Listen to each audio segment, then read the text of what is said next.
The 93X Half-Ass Morning Show podcast is sponsored by Standard Heating and Air Conditioning. Install a new furnace and AC combo and save up to $3,000 with manufacturer and utility rebates along with Standard Heating's discount. Visit standardheating.com. The 93X Half-Ass Morning Show.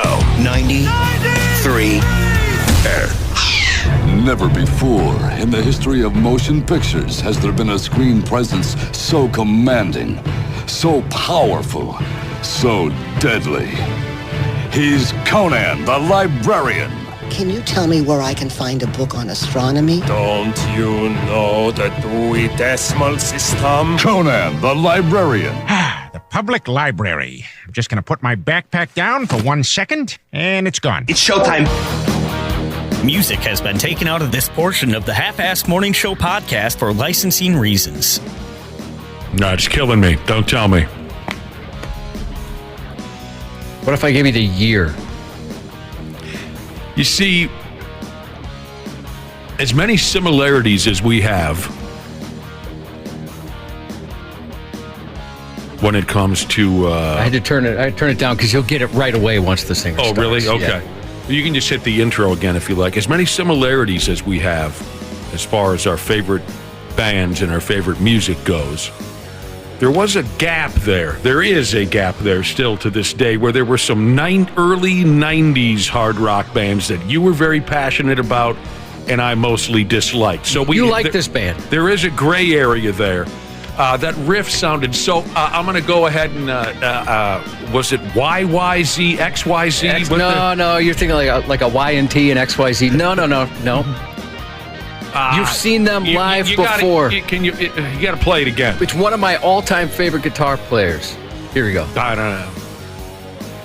Oh, that's Winger. Winger, yeah. yes. Time for Surrender. Time to Surrender. Yes, right. I don't know how I did. I was picturing some early... sure. You went down a rabbit hole over the weekend, right? Yeah, I was telling Nick yesterday, I listened to the first, 4 Winger albums. My audio book, I'm a hybrid reader. I read and listen to the audio book when I'm in the car so I can get through these books faster. It ran out and I needed something to listen to, and I thought, why not listen to some Winger? And I just kept going and going, watched a bunch of videos, listened to the first 3 albums, which are great after that. Not quite the same as they used to be. Watched some music videos. I became obsessed again. Cool. Yeah, I don't know how I didn't recognize that, but I was... It's not like one of their bigger songs. No, it's not, but I was... Knowing you the way that I do, I thought maybe you were dumping some of that early 90s stuff on us. F me running. Yeah, I mean... Great band. Well, F me running. Aren't we some lucky bastards to be here in this moment? 5:44. Welcome to the Half-Ass Morning Show. It is 5:44. Speaking of audiobooks, I'm in the middle of something here. I'm in the middle of a new thing. Somebody showed me how to operate something I believe that's called a Spotify. Mm-hmm. That's the thing. Yep. You can listen to the Half-Ass Morning Show on our podcast on Spotify. Why would he do that? He's here. Yeah, and it's horrible. Why would anybody listen to it? A while back, I found a book on Van Halen. I bothered you guys about this before. There's a book on the heyday, the glory days of Van Halen. It's called, I believe, Running with the Devil. This is an audio book you can find on Spotify. Maybe you can even find it on YouTube. I don't know. I don't know how these things work. Running with the Devil. It's written by a guy with the name of Noel Monk, and he was their road manager and then their band manager from 1978 to 1985. The years for Van Halen. Sure, Sammy came along, and they had more hits when they... Yeah, I know the whole thing. And I love Sammy Hagar, don't get me wrong. But please, when it was Roth and the Van Halen brothers and Michael Anthony, that was Van Halen. And this guy was on the front lines of every single day of it from 1978 to 1985. I'm going to encourage you again to either read the old school book or find the audio book. It's effing fascinating. For some of you Van Halen fans, if you don't know all the details, some of it will upset you. Some of it will cause you to maybe think differently about some of the guys in the band. So I recently listened to that for the second time. That's how damn good it is. That's how good it is. I just, pieced it together while I'm driving, and I have been making some trips up north a lot lately, so, you got time to fill. So it was easy to knock it out. I recently jumped into another audiobook by a rock star. And this time it's Geddy Lee. And the book is called My Effin' Life. It's written by Geddy Lee, and he narrates the audiobook. So I'm just throwing that your way now. I'm just begun the Geddy Lee autobiography, and I enjoy it. I could listen to Geddy Lee talk about anything. He's just such a wonderful, humble, brilliant, terrific guy. So I've gone down that route. What's the word I'm looking for? I've gone down that route now. I've been reading. I'm going to call it reading because I read and listened to the Jack KARE books. If you watch Terminal List on Amazon Prime, that character. And I got to wait until June, I think, until the next one, Red Sky Morning, comes out. So I've got a gap. So he wasn't a rock star or a wrestler? Neither. I know that's what you're into, but just if there's an alternative for people that into that kind of thing. Been listening to those, and it's perfect for National Librarian Day. We sound like a couple of librarians making suggestions. I never thought of it that way. By the way, speaking of wrestling, the Iron Claw sucked. Yes, it's National Librarians Day is finally here. I think it's hilarious that Nick was just saying his friggin' wife went out of town, and now he's reading. No. This happened. This has been. Okay. No. This isn't a sudden thing. I was like, wow, you really kicked the doors off last night reading books. Usually when wives leave, you're just masturbating a lot. No. And I'm not reading. I'm listening to audiobooks. This didn't just start yesterday. Just to make it very clear, my friggin' wife is out of town, and I cheated on her last night. You did not cheat on her. Yes, I friggin' did. Did you Netflix cheat on her? No. Straight up? Yes. Like sexual intercourse with another human being. Who do you guys think you're dealing with? You've changed. You think I'm like some kind of novice or something? You did not. You did not do that. Did you have the mindset to turn the camera away that she has for the dog now that you talked about yesterday? Did you at least cover up the camera before it happened? Oh my God. He usually invites a camera into the bedroom. So that's against his nature. Thank you. He set up a couple more. Dana's right. Now we got this little half squirrel, half dog in the house, and the wife set up a camera, right, and it points at the living room, so she can watch the dog when nobody's home. The last thing she said to me before she went out of town, this is a true story. She said, "If you are going to cheat on me, turn the camera away." She's very funny. Yes, I did. Of course, I remembered to alter the cameras. Oh, well, that makes it okay then. Yeah, that makes it okay. Hanging Parts or Painting Parts Jesus recommends the Gray Man series. That is also on my list. I like was it Netflix where the movie was? I thought that was very good. I didn't see that one. I definitely want to watch that. But I also think it's funny, Josh, you mentioned this too before, that you are a publisher's dream because you mentioned how you kind of do both. You read the audiobook, you also have the physical book. You have all copies of all the books that you're reading at one time. It's stupid and it makes no sense. If I had a financial planner, he would tell me I was a moron. You spent $78 to consume this book. But I have started going to the library now because I'm like, I should probably not buy every single, it's not like I get the paperback and the hardcover. Mm-hmm. But I do like to buy an autographed hardcover if possible. Yeah, there's nothing better than which is the same price, by the way, when they first come out. That is cool, isn't it? Yeah. Really? Mm-hmm. There's nothing better than a hardcover book. And I can think of a few things. I can think of a few. She means to beat her boyfriend with. Yeah. To hit someone in the mouth with. Oh, yeah. Okay, sure. Because I have plenty of, at least 5 of the books that I've really liked and gotten into. It's really hard to pull away. So I have the audiobook as well. So you're doing the same thing I am? Yeah, I think it's more common than. Okay, so I'm not as dumb as I thought. No. I just like the smell of new books. Yes. I loved that. Going to the book fair, and then all of a sudden you get a new book. And Oh, you're the just Scholastic smelling book it. fair. Yeah. Oh, the best. Smelling Love it all those day. book fairs, man. When I was a Wapples, kid, the book fair for me, I didn't want to get a book. I wanted like a poster, Poster, or yeah. a pencil. A racer top or Yeah, something. that's what I wanted. You see, we had this conversation a few weeks ago. I never heard of this when I was a kid, the book fair. But your comments on the book fair leads me back to the audio book that I'm trying to chip away at now. The story, the life of Geddy Lee, and it just dawned on me. If you're a young person or have horrible taste in music, you might be saying, "Who's Geddy Lee?" The lead singer and bass player for one of the most legendary rock bands of all time, Rush. Now, your conversation on the book fair led me to remember part of Geddy Lee's autobiography, and I'm not trying to give away.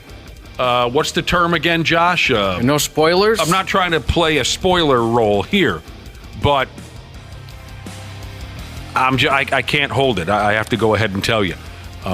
When Geddy Lee was a kid, he was a little bit of a nerd. No, Are you- really? Geddy Lee? Wait, I'm very familiar with Geddy Lee. Yes. Yeah, I know. I'm sorry for those of you who... You read or listened to the right book? I've only gotten a couple, 3 chapters in, but yeah, like I'm not trying to shock anybody or discourage them from reading or hearing the story themselves. But yes, when Geddy Lee was a young kid, like a teenage kid, he was a little bit of a nerd, kind of an outcast dork. All right. So, am I supposed to believe this Van Halen book you listened to, like David Lee Roth was getting action anytime he wanted? I know. Is that what you're trying to tell us? Yeah. Again, now people are going to text it and say, "Great, you've ruined the story." And we might get text from saying, "Dude, how do you not know he was a nerd? How'd you not pick up on that?" He ends the book with, "And I was a nerd." It's really interesting, though, and big Rush fans and big fans of Geddy Lee, I'm sure, know this already. Growing up in, near Toronto, Canada, he not only, this is just so interesting for me, not only was Rick Moranis in his school, they went to school together. I think Rick Moranis was a couple years older than Geddy Lee. And then they're both Australian. I guess it makes sense. Right. Mm-hmm. And then they worked together on the track, Takeoff for the Mackenzie Brothers. Yeah. So Rick Moranis was a childhood classmate. I don't think they were ever friends, but they went to the same school. And for you hockey fans, although you got to be a little older, one of Geddy Lee's best buddies growing up was Steve Shutt. And state of hockey, my ass, everyone's saying, who the hell is Steve Shutt, all-time great Montreal Canadian. Isn't that something that he went to school? Then you got Geddy. You got 3 guys who hit it big. Legendary. But yeah, he was kind of Geddy Lee wasn't exactly the coolest kid in school. He wasn't. Sorry. I know he looks like he was the coolest guy in school. And of course, one more note on this. Since I've been learning more and more about Geddy Lee, you know what it makes me think back to, Josh? When we had him in studio here, I don't know how many years ago that was. No way. Yes, and I feel as if I wasted that opportunity. In what way? I did. I feel like there's so much more effort I could have made in our interview with Geddy Lee, just because I love the guy so much. And, we had him in studio. I'm not saying the interview was a disaster. It was not. We had a great time with him. But I just feel like, damn, I want that moment back. Yeah, now that you know so much about him? Pardon me? Now that you know so much more about him? No, not really. Just because I'm so in love with the guy. I want that moment back. I understand. Yeah. I feel like, damn, I didn't take advantage of that the way I should have.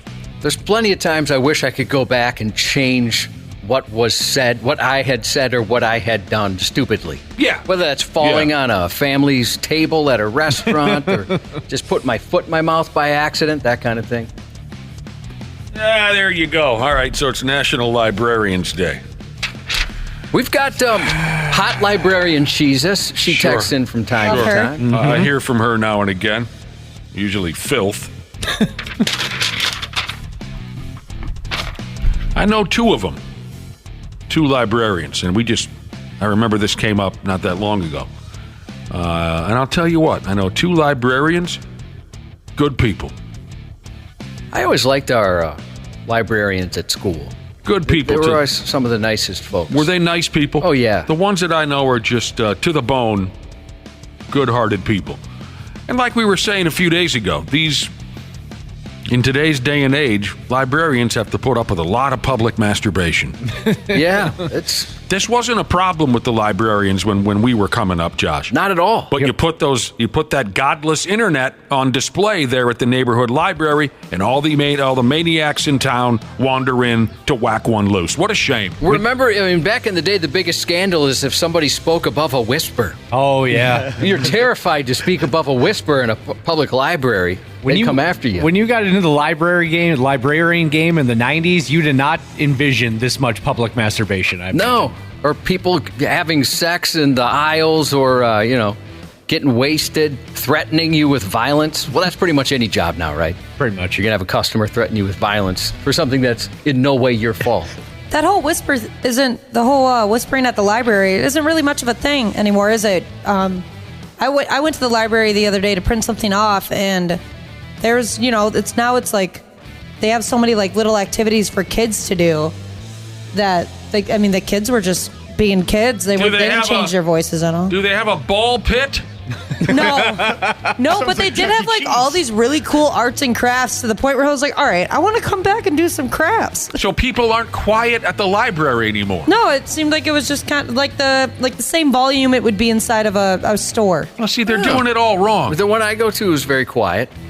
They're doing that now. I haven't been to a library since 1982, but it should be quiet in there. So you can hear the public masturbation. Yeah. You want to hear that. What are they doing now? Like a party in there. Club music in the library. Club music. It hides the fapping sounds. Maybe that's why. Maybe they have to pump music for that reason. I moved recently, so I'm happy that I have a new library, because in my old neighborhood, I banned myself from going to the library because of the incident. What was the incident? What'd you do?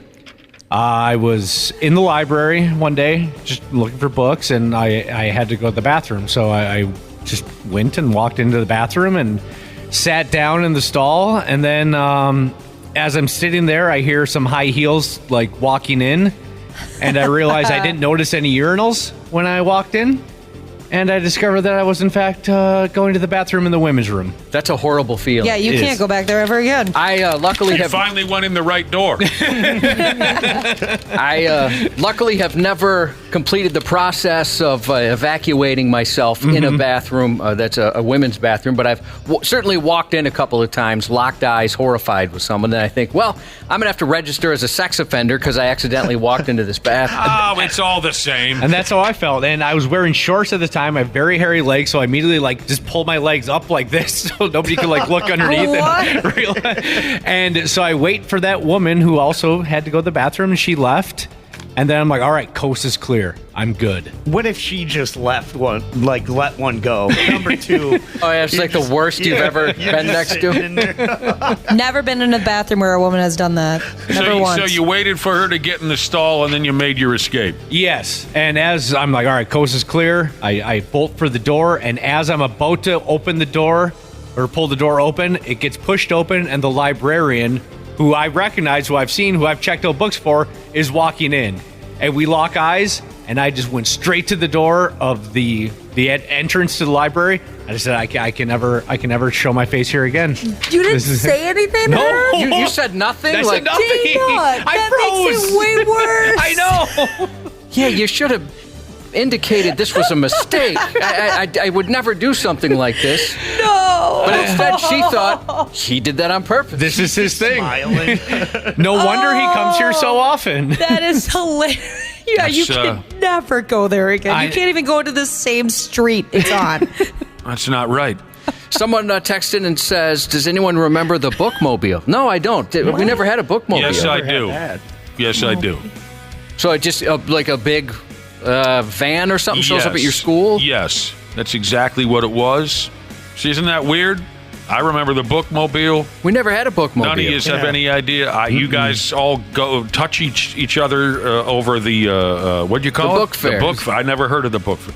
It's a hell of a deal. You gotta be You had to be there for the bookmobile and the book fair. I've heard of the bookmobile. I never actually saw one in person, though. You see those little libraries around. Those are fun. You're walking around. I wonder if there's ever anything good in there. No, never. I always check. Do you? Mm-hmm. Does people put horrible things in there as well? That's something I'd worry about if I had one of those little libraries. It's just the books that you definitely don't want to keep on your shelf that you just like, oh, it's, Windows 95 for dummies. All right, well, this might never come in handy. Oh, I remember one time I came across one that had like the whole Hunger Games series. That was pretty cool. Oh, it's funny you bring up the Hunger Games. The gal I cheated with, the gal I cheated on my wife with last night is a big Hunger Games fan. Good for her. Fan of the movies. Mm-hmm. Yeah. What's not to like? Papa loves them because of Jennifer Lawrence. Oh, yeah. My girlfriend loves them because of Jennifer Lawrence. It's nice you guys have things in common. There you go. This is great. Offended Millennial Jesus texted in when we were talking earlier about Geddy Lee's autobiography, and all that he texted in is just simply subdivisions. In the high school halls, in the shopping malls, be cool or be cast out. Subdivisions. I dig that too. All right, for you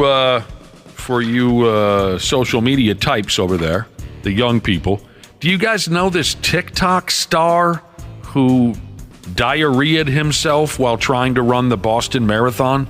I just heard about him yesterday for the first time. Yeah, him pooping his pants is what, that's how I know him now. Oh, I've never heard of him before. You've never heard of him before? Davis Clark? Yeah, they ran the Boston Marathon yesterday. Okay. Yeah, I wanted to check to see if you guys trade tweets with him or whatever. They say he's a TikTok star named Davis Clark. It's all about getting as much attention as possible when you're a TikTok person. So, he decides to run the Boston Marathon with no training.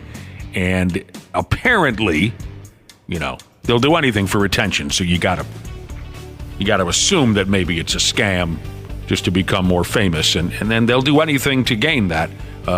Dude says he had diarrhea while running the marathon, and he even posted a picture, which just proves that these people will do anything, any damn thing, to be noticed.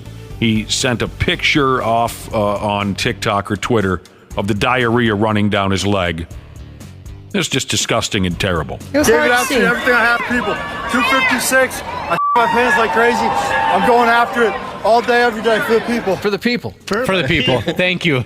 Yeah. It's quite the service he's giving us. That's what I wanted. I felt represented. Mm-hmm.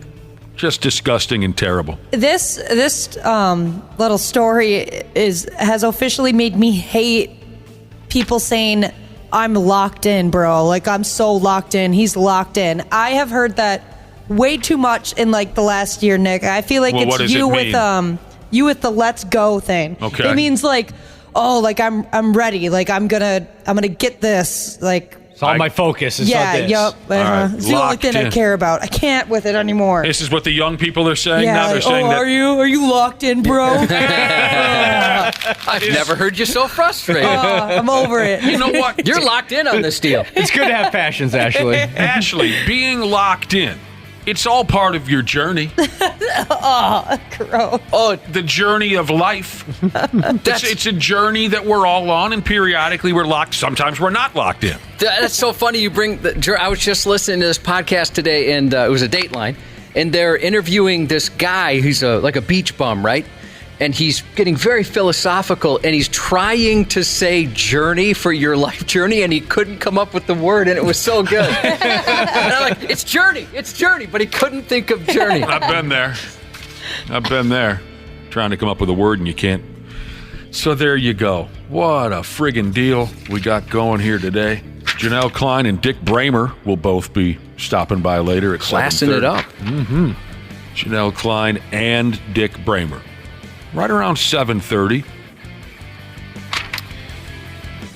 Locked in. People are texting in. Yeah, okay. Yes, we're well aware of this. I just got a text message that says it's normal to poop yourself during a marathon. You're exhausted. Yeah, no. You don't have to tell us that. But it is not normal to put the picture of the feces running down your leg. It's not normal to put that on social media for attention. At least it used to be abnormal to do that. Nowadays, like I said, they'll do. But yeah, we're well aware of the fact that there's a lot of fecal problems. Nipple bleeding. Nipples fall off. Medical during these marathons. Yes, thank you for your text. Medical Device Jesus wants to know, Ashley, are you familiar with full send to describe a maximum effort? Yeah, don't really like that very much either. But luckily, like, I'm not bombarded with that one. I think the young kids say that a lot more, like your son's age, maybe. All Riz, no cap. Ugh. What was that? Riz too. Getting sick of that. I didn't understand what you said. All Riz, no cap. F you. Yeah, I do hear cap a lot, and it's not the way we used to use it, where cap, like ripping on someone, I mean, it's like lie, right? Mm-hmm. It'd be like, hey, Dana's a real Buffalo Bills fan. Cap. That's a lie. That's a quirk. That's all that is. He's not a real fan.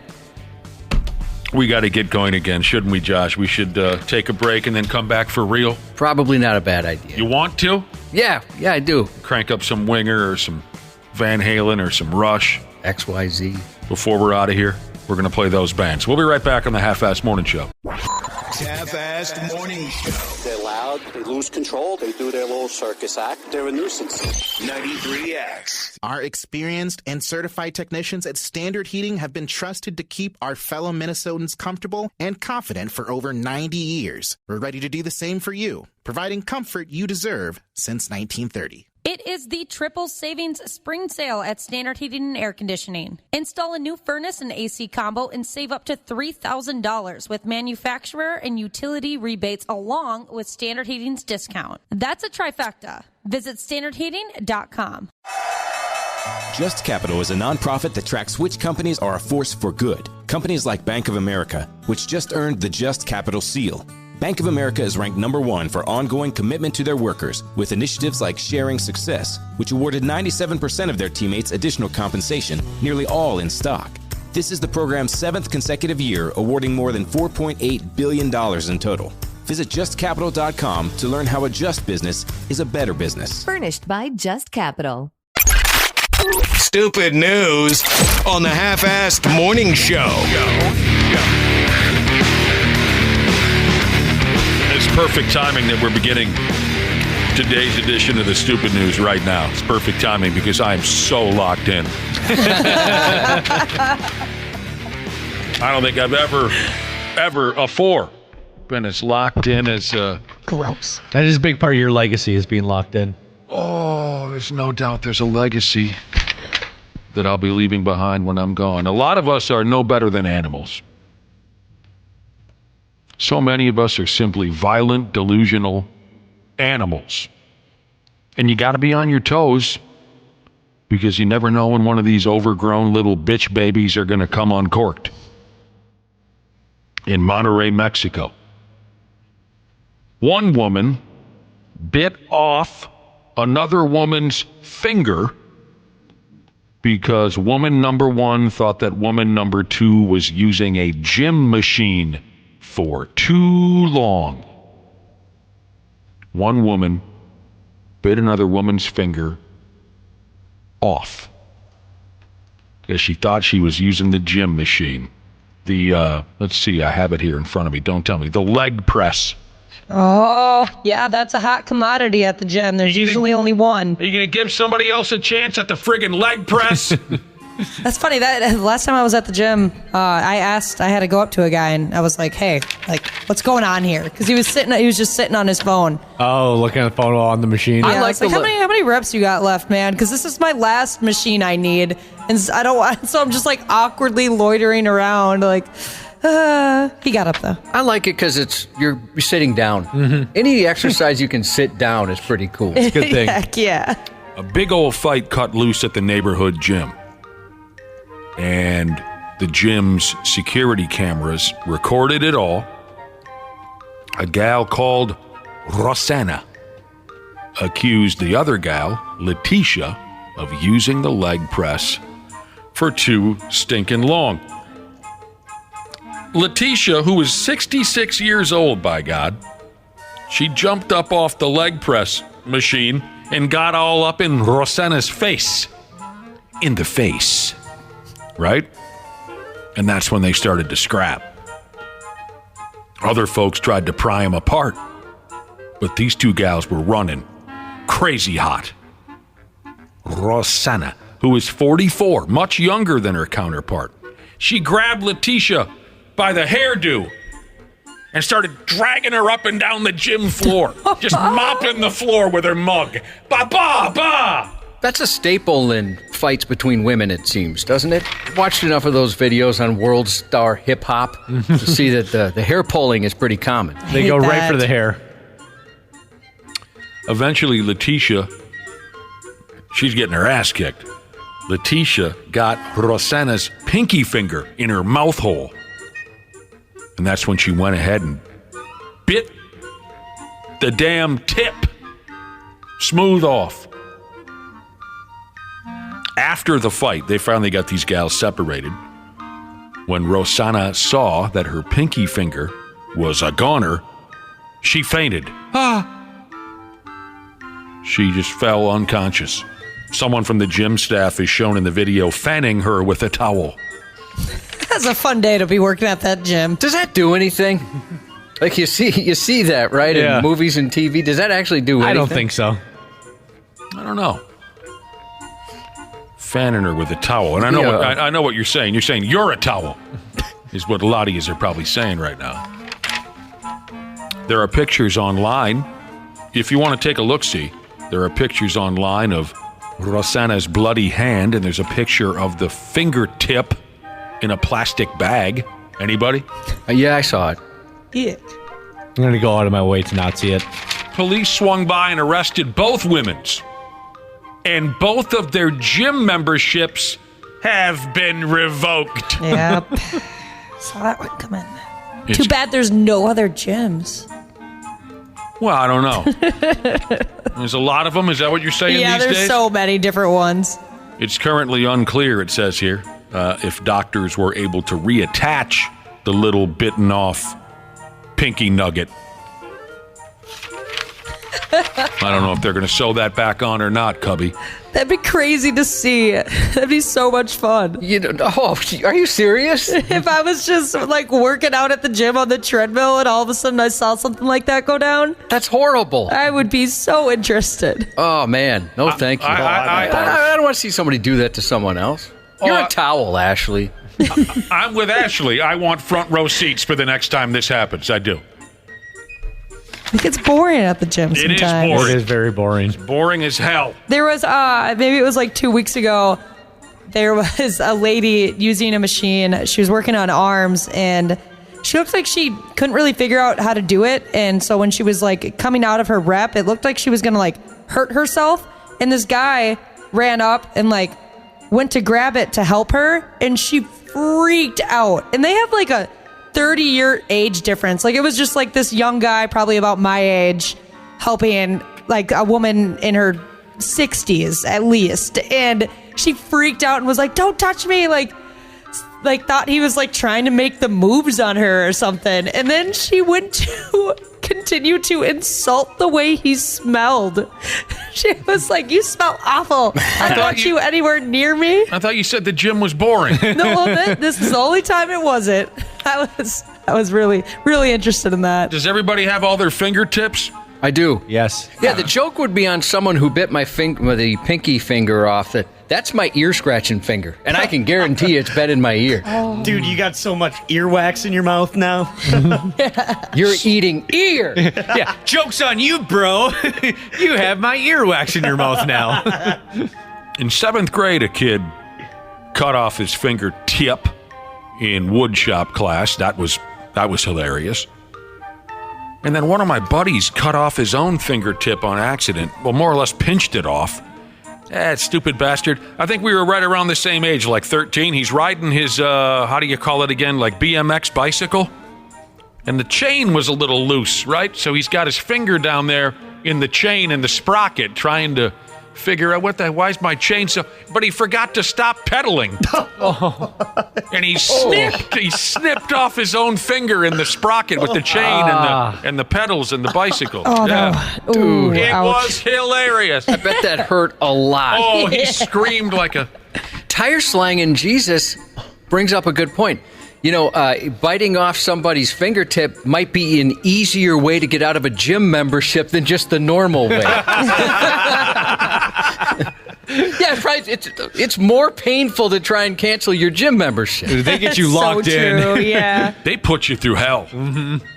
Love that Danhausen Jesus said her son's a butcher. He sliced off the tip of his finger 3 times and it grew back every time. I had no idea. Because what is he, a Terminator or something? I didn't know that it was possible to grow severed appendages back.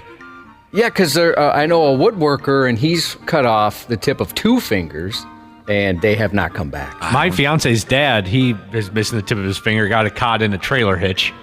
Ouch. Maybe he needs to put some Miracle Grow or something on there. Oh, that's smart. Yeah, trailer hitches, they'll gobble up your fingers or your peckers or whatever you get in the way. Hope your pecker doesn't get in there, but... All right, speaking of peckers, who is available to play a game? The game is name what this here guy shoved into his now heavily damaged urethra. Who's available to play? I'll play. Ooh, I'll play. Okay. Dana and Ashley, are you available? I'm Okay, in. so all 3 of you are available to play, meaning you don't know the answer to the question already. Do not know. All right, the game is name what this here guy shoved into his now heavily damaged urethra. We got to turn these into a game once in a while because this happens so often. We got to do something to make it interesting. Okay, I'm going to give you a little help. Think cellular telephones, and I'll give you points for being close enough. Name what this here guy shoved into his now heavily damaged urethra. What is an antenna? Okay, Wapple's guess is an antenna. Before you even said think cellular telephones, my first initial thought was a cell phone charger. Mine was a pencil. Well, why don't you go with Wapple, pencil? you already played. You said, and I forgot what you said. And so you're talking about like... Before you gave him the clue of the cell phone. We just don't need to hear every thought that you have, Wapple. That's all there is to it. But you're guessing for cell phone is antenna? Yes. What year cell phone are we talking It's about? a Nokia. He went back in time to find one. They're in here now. Dana also gave us kind of a Brad Ryder winding story. What was your answer? Cell phone charger. Cell phone charger. Ashley! A pop socket. I don't even know what that means. Oh, wow, that's wide. What does that mean? It's heavily damaged. It's like this cute little thing that goes on the back of your phone so that you can hold They your used to phone be better. super popular. Yeah. You see them all the time. You're all wrong, and I can't even really give you points for being close. But it's a tough, you know, how are you supposed to know what this here guy shoved into his now heavily damaged urethra? The correct answer is an antenna. I'm kidding. No, I'm kidding. What? I was so close. Well, you would have nailed it. I know. 48-year-old guy from Indonesia. He forced a... I hope I'm saying this right. He forced a SIM card extractor tool. Oh, no. An electrical cable, and a rubber band into his shaft. You see, the rubber band was there to tie the 2 items together, don't you know? SIM card extractor tool, electrical cable, all wrapped up with a rubber band. Ski. So you know this song and dance by now. The dude was in a lot of pain. He waited 6 months before going to see a doctor. He told the doctors that he'd never inserted any foreign objects up there before, which is likely a BS story. It was difficult for him to urinate. He told the doctors he couldn't take a squeege. He could just dribble a little bit. Just a little drip, drip, drip, drip, drip, drip, drip. He's pushing like hell. Drip, drip, drip, drip, drip, drip. Oh, it's so unsatisfying. It is amazing how long some people would wait. You know, if it's a financial thing, I understand that more. But if it's not, and I get the embarrassment. I've had plenty of embarrassing issues. In my bikini area, it's a nightmare. It's a nightmare what's going on down Bikini area. But I definitely think I'd go in there if I couldn't even pee like this guy. It would ruin my sex life, too, you know what I'm saying? So many disappointed women. This damn cell phone tool and cable and rubber band up in his shaft, it caused his kidneys to fail on him. He caught a UTI. It made him develop a bladder stone. Because Josh mentioned it, I did too. He sat around for 6 months, just dribbling little bits of urine now and again, in a hell of a lot of pain. Doctors kicked the kidney stone out of there. We're talking again about sounding, of course. Sounding. When fellas rake different items up into their urethra to enhance sexual pleasure. It says here a lot of times it's glass and metal. I don't know. We've read all kinds of stories about sounding. They say the top 2 items that guys fire up there, glass and metal. Of course, it's glass and metal. You know, what else could it be? There's been a dramatic increase in these stories. Now, here's the only part of the story that is different than the rest, really. It's all the same, you know. This statement right here. Men interested in the practice of sounding should understand the risks and purchase equipment from reputable businesses and ensure that they do it hygienically. There's a proper way to sound, and there is equipment made for that purpose? What? Can you go to Sounding Shack? Can you go to Sound Town? Hey, honey, where are you going? I'm heading over to Sound Town. It's Friday. I gotta do a little sounding. They got deals on the proper objects to blast up into my... What does that all mean, Josh? Have you heard that before? I get you can just get a kit, huh? I don't know. Oh, I'm guessing they sell them at sex stores. I'll have to check it out. Yeah, probably different sizes of stuff that you can shove up there. Oh. Work your way up, sure. Mm-hmm. Yeah, you gotta start small. It's like ear gauges. Yeah, that's what I was picturing. Sounding Shack. They got deals this weekend on. Now, doctors later diagnosed this guy with some kind of mental disorder. They chalked it up to stress. He suffered no lasting damage, and apparently he could take a proper whiz just a few days after they pulled everything out of his dong, which of course means he'll do it again. He will be back. Mm-hmm. Oh, absolutely. Yeah.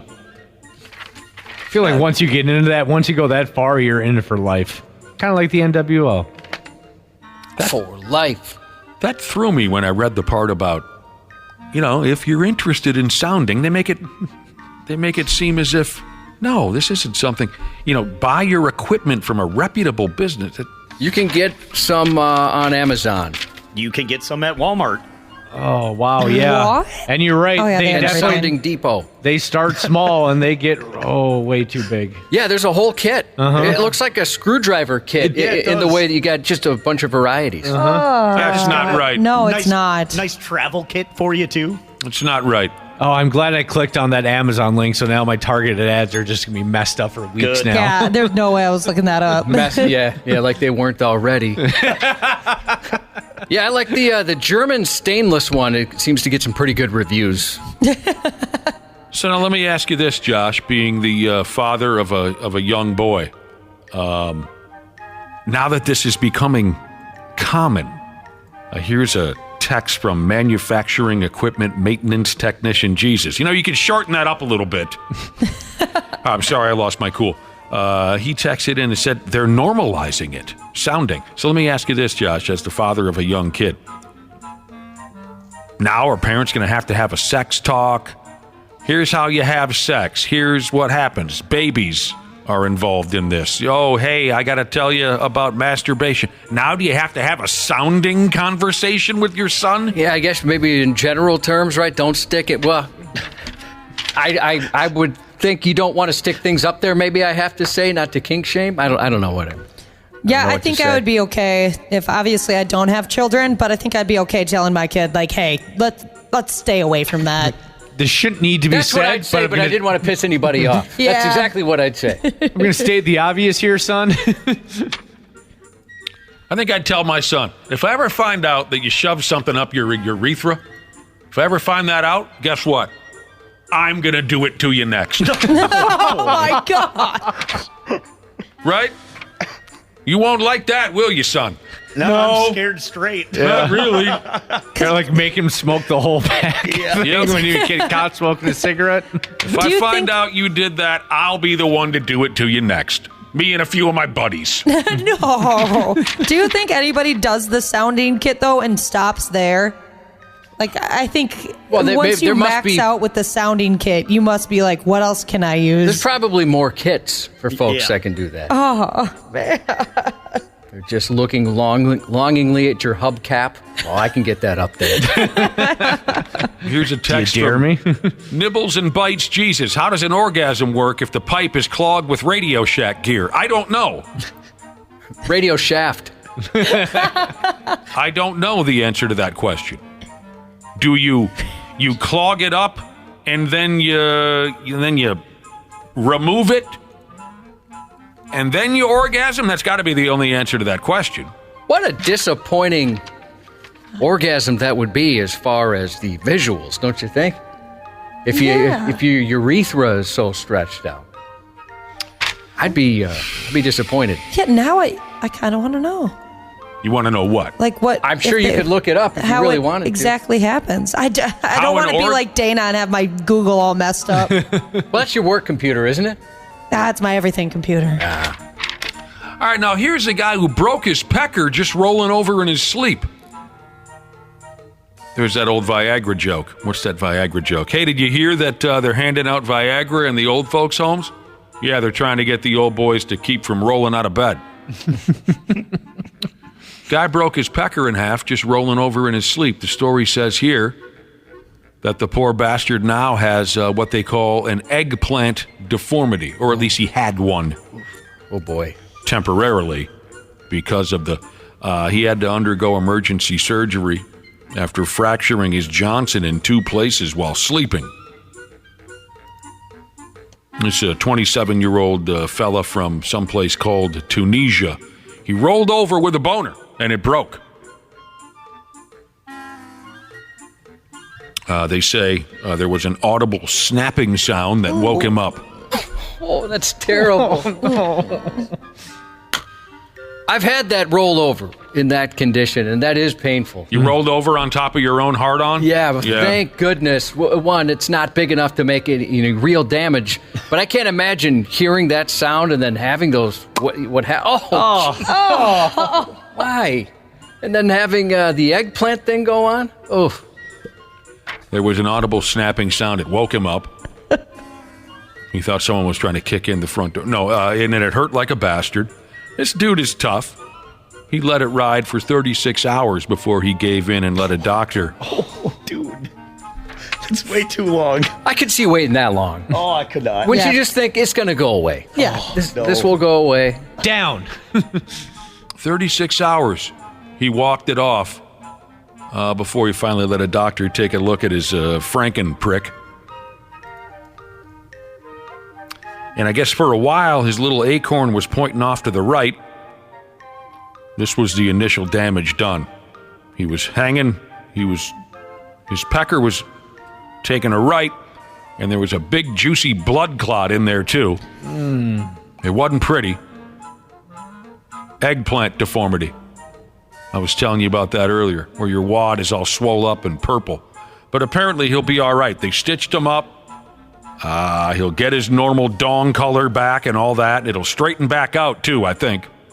It says here the dude regained full erectile function 4 days after the doctors fixed his pecker. Oh, good for him.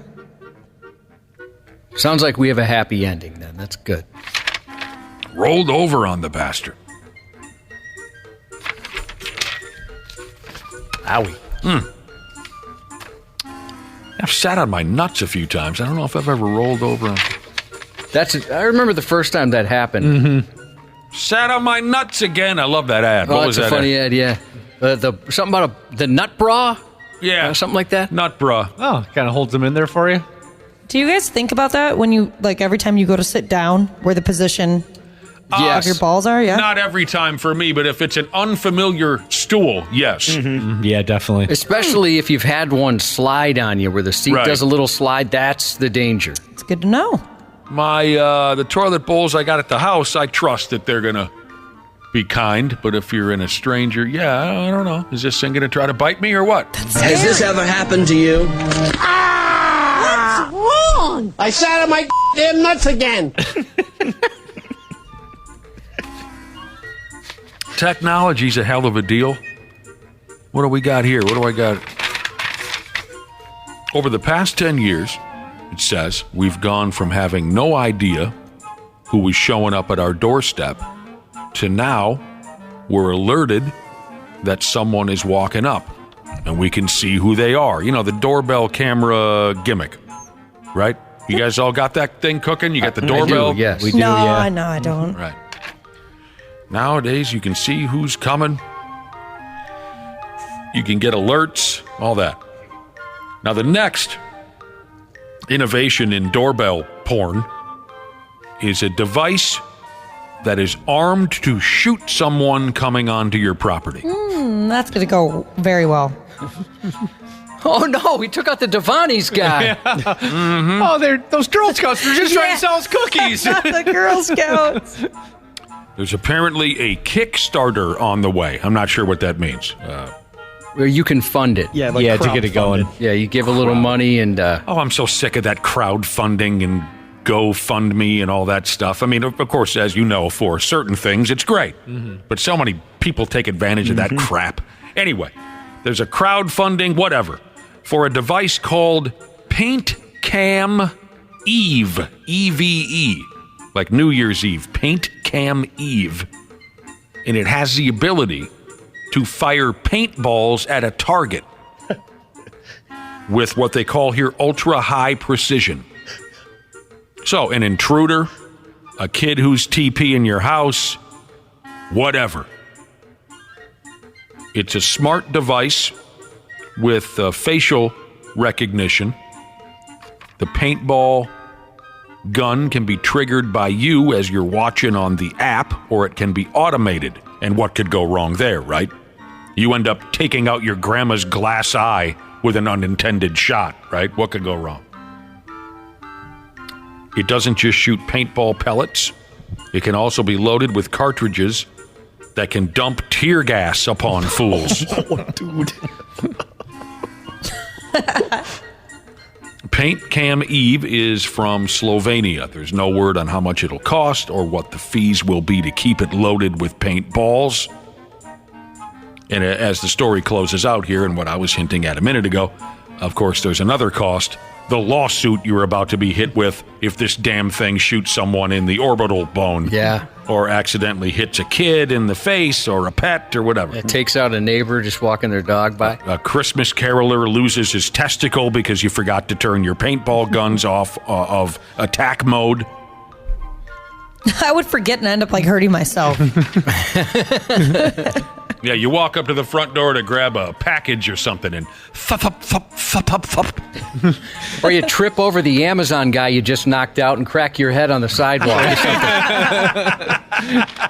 Josh, you had that friend that you told the story about who used a chindo to ring your doorbell one time. A chindo is, if you don't know, a dildo that gets strapped to your chin. If you had been watching live, would you have smoked him with a paintball when you saw him do that? Because that would have been a hilarious video. Absolutely. Just the chindo is just hitting the doorbell, and you think he's so funny, and all of a sudden, boom! Yeah, there's a couple buddies of mine where I'd definitely train it to shoot them no matter what they were doing. I don't think this is going to take off. I think there's too much of a chance for horrible incidents. But it would be a hell of a lot of fun to rig this up to just pepper your family members as they walk up your driveway on Thanksgiving Day. That I can see a real joy in that event. In the commercial, it looks like the dad's going after the girlfriend's boyfriend. Thanksgiving, you see your great aunt just lofting up the thing of mashed potatoes as she's getting pelted by paintballs. And then you watch it in slow motion. Someone dives across the table. A 6-year-old will lose an arm or something because of this, and then we'll all be sorry, All right, we got to get going, I guess. I think I got one more here for you. This one's for all the chicks out there. In a place called Cocoa, Florida, a 27-year-old dude was arrested this past Saturday night on account he was driving a motor vehicle 108 miles per hour on the interstate.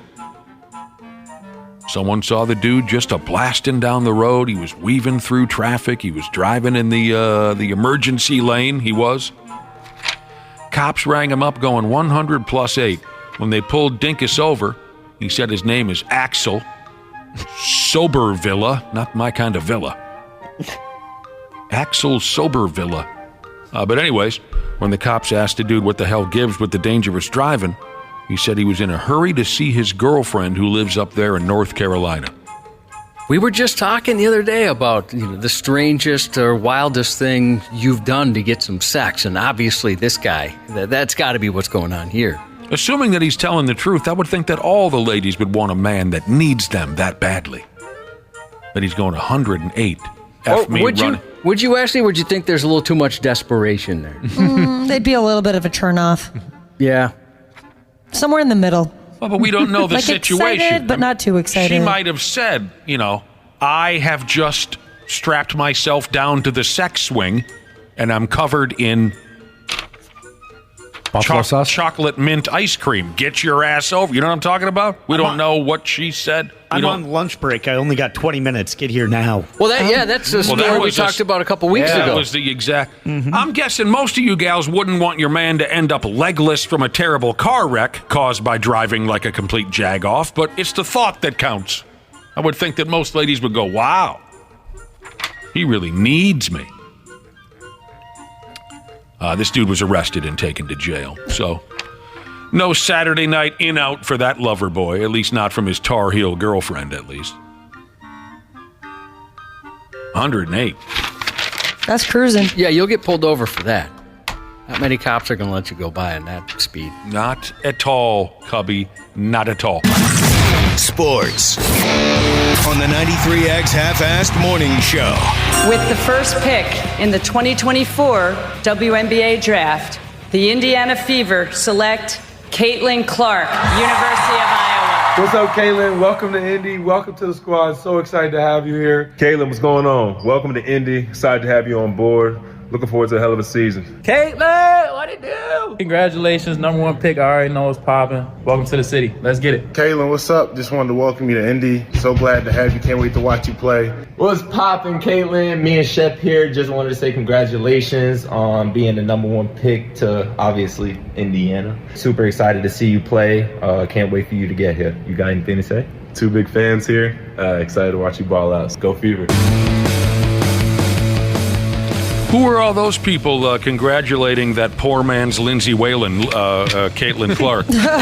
Some members of the Pacers said, hey, welcome, fellow basketball person. Oh, so you're Tyrese Halliburton. He was in that clip? And that's the end of the list of the Indiana. Miles Turner. That was one more than me, Nick. So Miles Turner's very good. We'll get into that a little bit later with Randy Shaver. Caitlin Clark and the WNBA draft.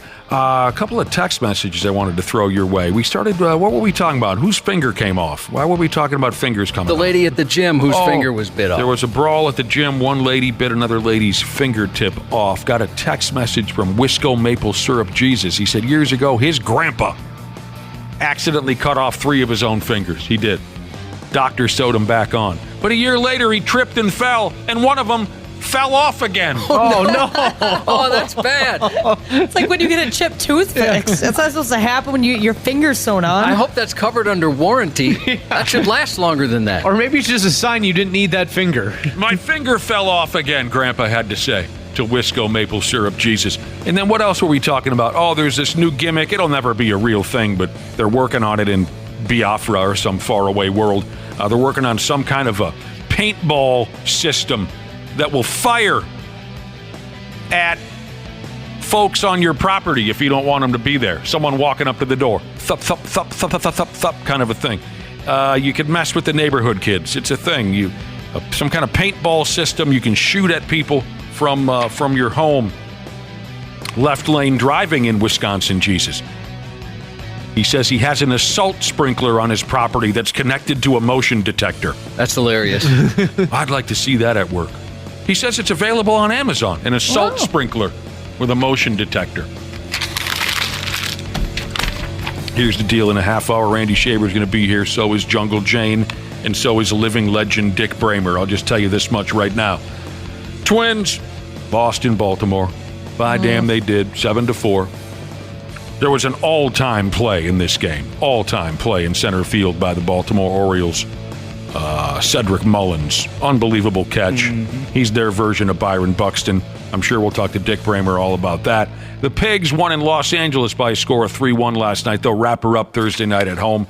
Like I said, we got plenty of guests coming up at 7:30, but you don't got to go nowhere because Josh's news report's coming up next. Half-assed morning show. They're loud, they lose control, they do their little circus act. They're a nuisance. 93X. Our experienced and certified technicians at Standard Heating have been trusted to keep our fellow Minnesotans comfortable and confident for over 90 years. We're ready to do the same for you, providing comfort you deserve since 1930. It is the triple savings spring sale at Standard Heating and Air Conditioning. Install a new furnace and AC combo and save up to $3,000 with manufacturer and utility rebates along with Standard Heating's discount. That's a trifecta. Visit standardheating.com. The Rolling Stone Music Now podcast gets inside the biggest stories with Rolling Stone senior writer Brian Hyatt. Now here is my conversation with Jacob Knoll. Your story is an amazing one, and obviously you lost your dad when you were only 1 year old. It was definitely a screwy way to grow up. I think that a lot of people never heard of who I am, and then they see me joining this band, and they must think this kid must have just been handed everything, or nepotism kid. It's a gift that I have an opportunity to sing in such a big band like my father and my uncle's band, Sublime. Rolling Stone Music Now, wherever you listen. Half-assed morning show. 93X. In the last 2 years alone, we've had 31 people killed in crashes that clearly involve someone speeding or running a red light just in the city of Minneapolis. Automated speed enforcement cameras may soon be a reality in Minnesota.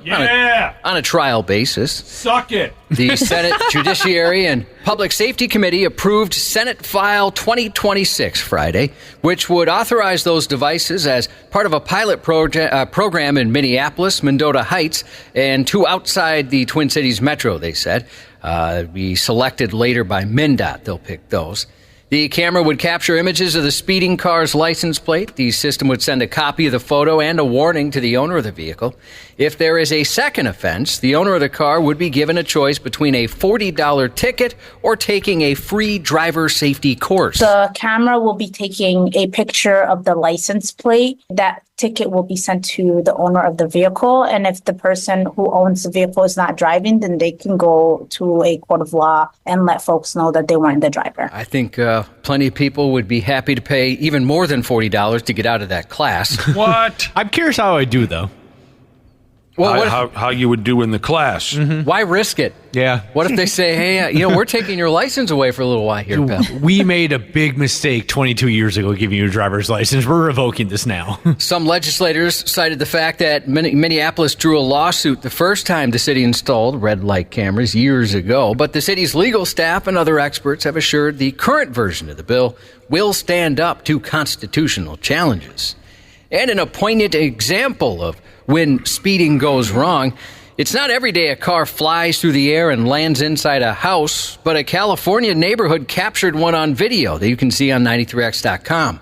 The wild crash was a heck of a wake-up call the morning of April 4th, about 6:30 a.m. for the family who lived there. Doorbell video shows a speeding black sedan losing control after trying to make a left-hand turn at a high speed, launching high above two parked pickups before crashing into the side of a house. That sounds pretty incredible. Yeah, it's the video is fascinating, to say the least. While the big air collision caused major damage to the home, the driver reportedly walked away with minor injuries, and luckily no residents were injured in the crash. It does make you scratch your head a little bit and wonder what that driver was thinking. So what do you think of the cameras coming back and dumping tickets on us, Cubby? I don't know. kind of seems like cheating a little bit, but if they say it saves lives, I would appreciate my family coming home safe. Sure, who's arguing about that? But yeah, I do kind of see what you're saying, though, Josh. A Colorado lawmaker's exposed Glock was on full display in the Capitol Rest. And another thing, too, if it keeps officers and others safe, that you think, well, I can't get away with this anymore. I'm going to slow down. And obviously less risk of somebody freaking out at a traffic stop. Colorado, again, a lawmaker's exposed Glock was on full display in the Capitol restroom. A state representative with a loaded 9mm Glock handgun left it in the bathroom at the Colorado State Capitol last Tuesday. Ironically, on the heels of a bill under consideration to prohibit firearms in sensitive spaces, including the Colorado State Capitol and all of its restrooms. A police spokesperson said the firearm was unattended for 23 minutes before being discovered by janitorial staff. The lawmaker said he takes full and complete accountability for the incident. That can happen. Then in Massachusetts, a school resource officer hung his gun on a hook in the staff restroom while taking a dump and accidentally fired it. What? Around 1:45 p.m. April 2nd, the Cambridge police officer took his department-issued gun out of his holster and hung it on a staff restroom stall hook by its trigger guard. When he took it off the hook, the gun fired, probably scaring whatever was left up his butt right into the toilet. No injuries were reported, and a statement said the school day did continue as usual. Where'd that bullet end up? I don't know. It didn't say specifically. Luckily, nobody was hit. It just scared the heck out of Bet he just feels like such an idiot. Oh, he does. He even said it. Back to the guy that left his gun. I'm an airhead. You guys know this. But I could never be that much of an airhead. Really? I'm not sure what to make of that comment. Where you leave your gun somewhere? Come on. Well, look at it this way, Ashley. I'm brilliant, and I could see myself leaving the gun somewhere. Yeah. Oh, no. Well, tell me what you think of this little hack I came up with. I always carry a backup gun just in case I forget my first gun. That's smart. I mean, people forget their babies and whatnot. Something you carry around every day. I could see how you could just leave it behind now and again. 38-year-old Brock Wall was involved in a domestic altercation with his wife, Jessica, at their Nashville residence last Monday. Jessica stated she and Brock were drinking and got into an argument when the topic of divorce came up, making Brock upset. So he grabbed Jessica by the throat, which turned out to be a very bad idea. You see, Jessica has extensive martial arts training, and so she defended herself by kicking him right in the face. Judo chop. When officers met with Brock, he had a bloody rag and a frozen bag of peas on his face. It's like kind of a movie. He wouldn't give officers any clear statement, but he did say his wife's side of the story was only 95% correct. Oh, right. I got to hear that other 5%. So he was taken into custody. She kicked his ass. That's cool. Kicked him right in the face. I want to be able to kick people in the face. A Taiwanese man stabbed his mom and injured his father following an argument over a broken TV remote. The woman, who was in her 60s, reportedly uttered a few words to him, sparking an argument between the two. Enraged, the 36-year-old reportedly picked up a fruit knife and attacked her. The man's father heard the commotion from the floor below and went up to check on them. He tried to stop his son, causing both to get injured in the ensuing struggle. This kid's nuts. A neighbor told the local media the family had quarreled many times before. More TV drama that has nothing to do with what's on the screen. 31-year-old Sharice Blunt was arrested following a domestic altercation with her on and off-again boyfriend, Terry Lee Waters Jr., Sunday at their residence in Tennessee. Police say the incident started when Blunt started throwing her boyfriend's things into the hallway outside their apartment and then damaged one of his TVs because she found evidence he was cheating. Yeah, there are some gals out there who just pick up everything you own and fire it out the window. Yeah, she didn't appreciate that disrespect. Today in unique weapon news, a man is behind bars after striking his roommate in the head with a wad of pizza dough. Investigators say 32-year-old Joseph Tresselt was making pizza Thursday when he got into a confrontation with 62-year-old Elvis Singleton in their St. Petersburg, Florida home. That's a cool name. It is. Mm-hmm. While preparing his Italian delicacy, Tresselt told cops Singleton started making sounds like coughing in a way that was to intentionally irritate him. Tresselt also reported hearing voices telling him how to make the pizza. Oh, Lord, here we go. Perturbed, he threw a piece of dough on the floor and then threw it again, this time at the victim, striking Singleton in the noggin as he was seated at the dining room table with his back to the dough-throwing man. A judge ordered Tresselt to have no contact with Singleton and barred him from returning to the pair's apartment. Last year, Tresselt was busted for walloping Singleton in the face once again because of the coughing noise that caused him to get violent. I think there's some mental health issues there, Cubby. And the first sign for me was, who the hell makes your own pizza when all you got to do is make a phone call? What are you, nuts or something? Yeah, just go to the freezer. Yeah. For God's sake. Sit down and make a pizza. You make one phone call, a guy will drive it over to your house. It is kind of funny, though, his roommate is intentionally coughing just to bother him. They must hate each other at this point. Yep. A veteran New York cop was booted from the force for making nasty 311 complaints about his boss, while also tapping into the NYPD database 500 times to check up on ex-girlfriends. The now-fired officer admitted he used the department's internal computers to run license plates for relatives, including 158 times to track his cousin's car over a year and a half. This was while he was on the job as one of New York's finest. The ex-cop, a probationary sergeant who joined the force in 2010, was also found guilty of taking childish digs at his boss, Marlene Hernandez, while masquerading as a disgruntled resident. During numerous fake complaints, he attacked her appearance and suggested she put her mask on because, quote, she's scaring my dogs as I walk by the precinct. NYPD brass didn't think the anonymous digs were funny, nor the misuse of department computers. An investigation into the phony 311 reports was tracked to the man through phone records, with the case then referred to Internal Affairs and ending with the misbehaving cop getting fired. This guy probably makes his own pizza, too. and just brags about how good it is. Yeah. You're not going to get this frozen or delivered. The investigation also uncovered that he conducted his queries on ex-girlfriends' cars, checked arrest histories of romantic partners several times as well. At his department trial, he claimed the 311 calls were meant as a joke because he felt his boss was ridiculing him behind his back. All right, this guy's 11 years old mentally, isn't he? Some of the stuff he said was terrible, just terribly mean. He said his repeated use of the department's computers was to help family and friends, and said it was part of his culture to help those close to him. He's just being a good guy. The NYPD commissioner wasn't swayed by his explanation and signed off on dismissing the cop after 14 years on the force. He just threw that career away. Yeah, they don't need him anymore. Nope. During his arrest last month, the union president for Tampa firefighters invoked his official position while appealing for officers to let him go. This after St. Petersburg police watched him pee on a downtown parking garage. Body cam footage released yesterday shows the Tampa Fire Union president Nick Stocco big-timing a cop. So you're gonna put me in this machine? Do you know what I am? Nope. It's unfortunate, bro. I feel it. I would never do that to you. He couldn't make out what was said in the clip.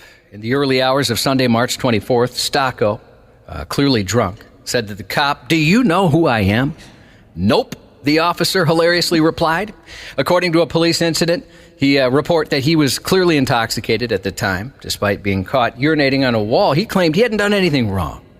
The 33-year-old was taken to jail and charged with 1 count of disorderly intoxication. 10 days later, however, the charge against him was dropped. It's not clear what changed in the case, which led to the dropped charge, but 2 days after that, he was suspended from his position as a city fire inspector. Here you go, douche. Yeah, his $120,000 a year job is at risk over his attitude after getting caught peeing drunkenly downtown. Idiot. 2 men arrested in Newark are being called career criminals, but police say they aren't stealing things like cars or jewelry. They're swiping shopping carts. We typically see people, they'll take a shopping cart home, they'll wheel it home if they live nearby. That's understandable, but to see people unloading them and loading them into their cars is pretty bizarre. You hear everything on the news about, retail theft. You never think of it's your shopping carts. You're worried about your product going out the door, and they're stealing our shopping carts. Police arrested 77-year-old Alfredo Rodriguez and 54-year-old Hector Cortez, calling them the shopping cart bandits. The pair was busted in the parking lot of a ShopRite supermarket after the store's security started their own investigation and handed cops security video last week. Rodriguez and Cortez had been at it for 2 weeks, taking about 140 carts. I think the store manager was the first to notice, saying it looked like we're running low on carts here. We began to look at the video and stuff, and then we noticed a red van coming and going. They were even dressed like cart guys. They wore the lime yellow shirts. So why go through all the work of taking something like a shopping cart? I'm going to guess drugs. Well, the money. Maybe they use that money for drugs.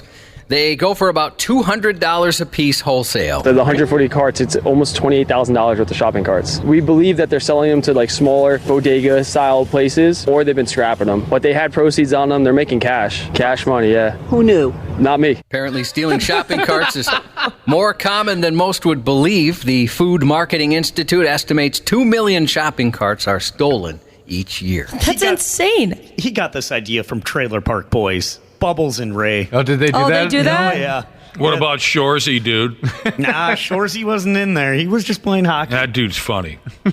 An apparent organ transplant container fell out of the back of a medical supply truck in Sunnyside, Queens, according to a shocked user of the Citizens app who posted video of the bizarre incident. What was in there? Yuck. What was in there? They're not 100% sure. Was it the eyes? That there was, by that I mean the publication didn't get any confirmation if there was something in there or not. Well, what if maybe it was a set of eyes? The Good Samaritan tried to stop the driver, but he sped off, leaving the box behind. Who's in the box? Oh, what's in the box? What's in the box? Usually, maybe it was a set of nuts. Usually I try and take distractions out of the clips we play, but there were so many in this next clip, it was comical. Like, I'll try and take a siren or something like that up. Yeah. This was like a joke. Like somebody was messing with us. Sorry, I developed a lisp. Anyways, I thought it was better comedy to leave him in. So just to warn you, if you're driving, there's honking, there's a siren, things like that, just so you don't freak out. Back door was open, and he was driving. He looked like he was in a rush. He didn't notice when I was trying to scream, telling him, to pick up the box. Who the hell is that guy? There's whistles, there's trucks, there's sirens, there's honking, there's even more whistles, loud birds. Life in the city. Yeah, I guess so. He said he picked up the package labeled LifePort Kidney Transporter, which is a device from the company Organ Recovery Systems. The LifePort Kidney Transporter is an insulated hypothermic container which pumps fluids through the organ to preserve and transport it for eventual transplant. A spokesperson for the NYPD said the driver came back to retrieve what was dropped, but again, they didn't say if there was anything in there. Either way, gross. The star of next month's Furiosa prequel, Beth Harmon on The Queen's Gambit, and Princess Peach in the Super Mario Brothers movie, Anya Taylor Hubba Hubba Joy, 28 today. Goodness. Martin Lawrence, 59. Kareem Abdul-Jabbar, 77. I just watched Blue Streak the other night again. Martin Lawrence. Such a good movie. Martin Lawrence. Yeah, if you haven't seen that, so funny. Man, that's good. Happy birthday to Tears Are My Lubricant Jesus, and that's 93X News.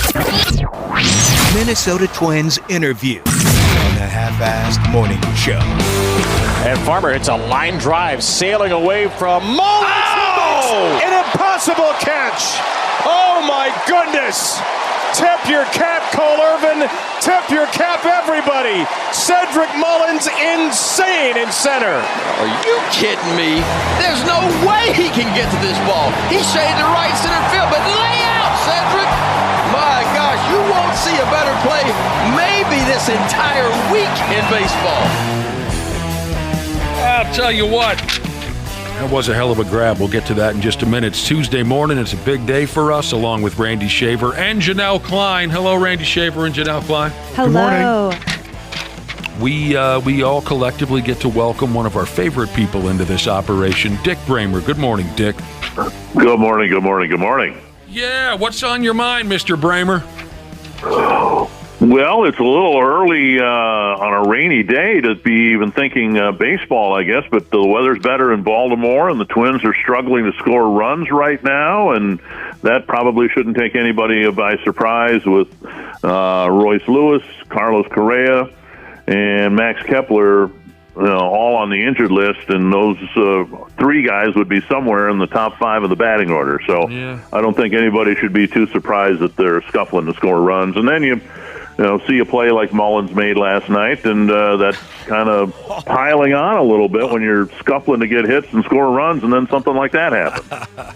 Yeah, I mean, you have to wonder if you watch last night's game. Twins lost the first to 3 in Baltimore by a final of 7-4. You have to wonder how that game would have turned out if Mullins doesn't make that unreal catch in center field in the top of the first, and then Julian doesn't make his error at second base in the bottom of the inning.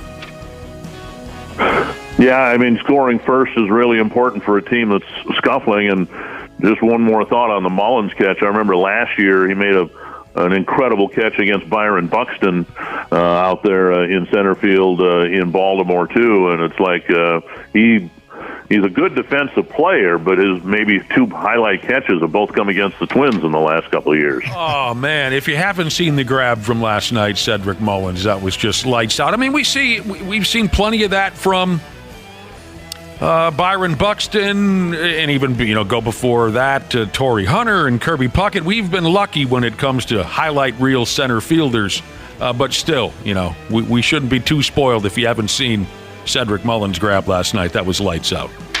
Yeah, I think if you were to just isolate a baseball field by position, you'd probably, in Twins history, think of center field as being the deepest position in Twins history, with all the names you mentioned, and even before then, some really good center fielders. The Twins have had some guys out there that could go out and get it. Are we missing? Did I miss anybody? Who else comes to mind for you? Well, I'm an old guy, right? So the Twins had a guy by the name of Lenny Green out there a long time ago. He was really good. We tend to forget that the guy who was out in center field right before Kirby Puckett was Jim Eisenreich. Oh, yeah. And he was a really good player, and he just had his issues with Tourette's and finally blossomed when he got out of Minnesota and away from some of the pressure. Yeah, see, Randy never played center field growing up. They always put him in right field. It's because I was busy picking dandelions. That's the worst place to be playing. Youth baseball. There's nothing wrong with picking dandelions in right field. They're beautiful. Didn't you got hollered for that? Is that a true story?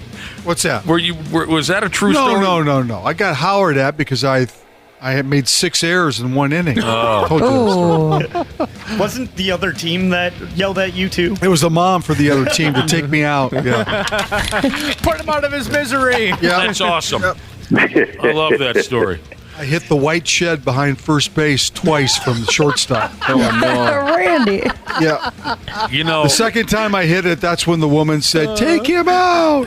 Give the kid a juice box. I looked over, and it was not even one of our parents. It's the parent for the other team. When I was playing Little League, we had that standard dude in right field, And yes. He was one of my neighborhood buddies. Donnie, he was one of my neighborhood buddies, and he was terrible at baseball, just absolutely terrible. But his folks put him on the team, He played for our neighborhood team, and I was a catcher. I was a big Gary Carter fan when I was a kid, so I wanted to be catcher. Well, first off, I wanted to be a pitcher. But Dick Bremer, take a guess who became our starting pitcher that year. Oh, my. What's the recipe? Can I guess? Yeah, what's the recipe usually for starting quarterback or number 1 pitcher? Yes, can I guess? Yes. Dad was the coach? Yeah, the coach's kid, right? Yeah. But I was cool with that. I was excited also to play catcher. And we were beating a team that we had no business beating. We had them by a run. Of course, bottom of the 7th, they had the bases loaded. And I'm behind the plate, and I'm thinking, just please don't hit it to our right fielder, my buddy Donnie, because he sucks, And Donnie knew that he sucked. Sure as hell, the guy lofts one up into right field, and everyone on the bench just went, son of a, we knew it was coming. The reason I told you I was a catcher is because it comes into play here. I heard Donnie's mother in the bleachers behind me. Even when the ball was hit out to Donnie, she even said, "Oh no, Donnie." But yet he somehow snow-coned it. It was straight out of a kid's movie. He somehow snow-coned it for the final out, and we all mobbed Donnie and had a great time. That's the deal there. All right. And Donnie right now is a CEO of a Fortune 500 company, I suppose, something like that. I wish I could tell you that. Dick Bremer, he is a drifter. He's just a shady drifter is what he became. All right, so, the Orioles, they put a decent whooping on the Twins last night. They hit 3 home runs. They got all these young guys. They are so good. They can crush the baseball all around. I sure wish Yanier Cano was still a Twin. Every time I see him on the mound, I say to myself, I don't know if you know what I mean? Boy, is that guy. He's got some great stuff. Now, he was part of, I believe, the Pablo Lopez deal, if I'm not mistaken. Jorge Lopez, yeah. I'm sorry, Jorge Lopez. Yep. Yeah, not Pablo, right. The closer that we got from Baltimore a few years ago. Right. That Cano guy's got some great stuff. He did well last night. Well, I got home last night. I had the pleasure of emceeing the 75th anniversary of the Catholic Athletic Association. They honored Joe Mauer, and his family was there. But I got home last night, and I turned on the Cincinnati Reds game, and their third and fourth place hitters were Twins minor leaguers too. Yes. And they were traded to Cincinnati for Tyler Mahle. And that didn't work out too well. But every team has trades like that or exchanges of players where you wish you had them back. But that's the Cano with the Orioles. He couldn't throw strikes for the Twins, and then he figured out something with the Orioles, and the 2 young outfielders for the Cincinnati Reds look like they're going to be fixtures in their lineup for a long time too. It would be awesome to have Spencer Steer in the Twins lineup right now. And Christian Encarnacion Strand, Well, it would have given the lettering guy in the Twins clubhouse, Frankie, some fits to have Christian Encarnacion Strand and Simeon Woods Richardson on the same team. Yeah, that blisters for days. Be a great problem to have, though. Also, in last night's game, Craig Kimbrell got the save for the Orioles, and he passed Billy Wagner for 7th on the all-time closers list. So our guy Louis Varland wasn't really hitting his spots last night, and then again, like I mentioned, the error in the first inning didn't help things. So yeah, and he's had a hard time keeping the ball in the ballpark, and that's a tough thing. You look at some young guys, Minnesota natives, who really contributed mightily last year. Matt Waller got sent down. Louis Varland's been struggling, and then you add in all the injuries that the Twins have had. And I think realistically, if this team can just kind of be right around 500 for a while until they get some of the guys back, maybe that's all we should expect from this group at this point. That sounds pretty good to me. If they're right around 500, I mean, they're near there. What are they, 6 and 9 or something? 6 and 9, right? Yep. If they're right around 500 when everyone gets healthy, I can live with that. I don't think you look at the teams that are leading right now in the division, and Cleveland's scoring a lot of runs for some reason. They don't have a whole lot of power, but they're scoring a lot of runs. Kansas City might be the surprise team in the league so far this year, but those 2 teams I don't think are going to have the staying power to be up at the top of the division for 6 months. So I think it'd be different if the Tigers were taking off on a nice run, but they look pretty average when the Twins split that 4-game series there over the weekend. Yeah, see, Randy doesn't want to hear about the Reds. He wants to hear about the Pirates. He's running around town with his Willie. No. He's got his Willie Stargell jersey on right now, probably. Randy always loves to. Are the Pirates are still doing well, are they not, Randy Shaver? I think they got off to a great start. I know they got off to one last year, and I kind of talked about them a little bit. But yeah, they're playing okay. They're 11-6 right now. So Randy wants us to call him the Cobra. Dave Parker. Dave Parker. Tonight's game between the Twins and the Orioles starts at 5:30, if I'm not mistaken, on Bally Sports North. The Orioles are going to send a fella named Grayson Rodriguez out there, and his numbers are very strong. He's a stud. And the Twins with Chris Paddock, who has not started off terribly hot. So.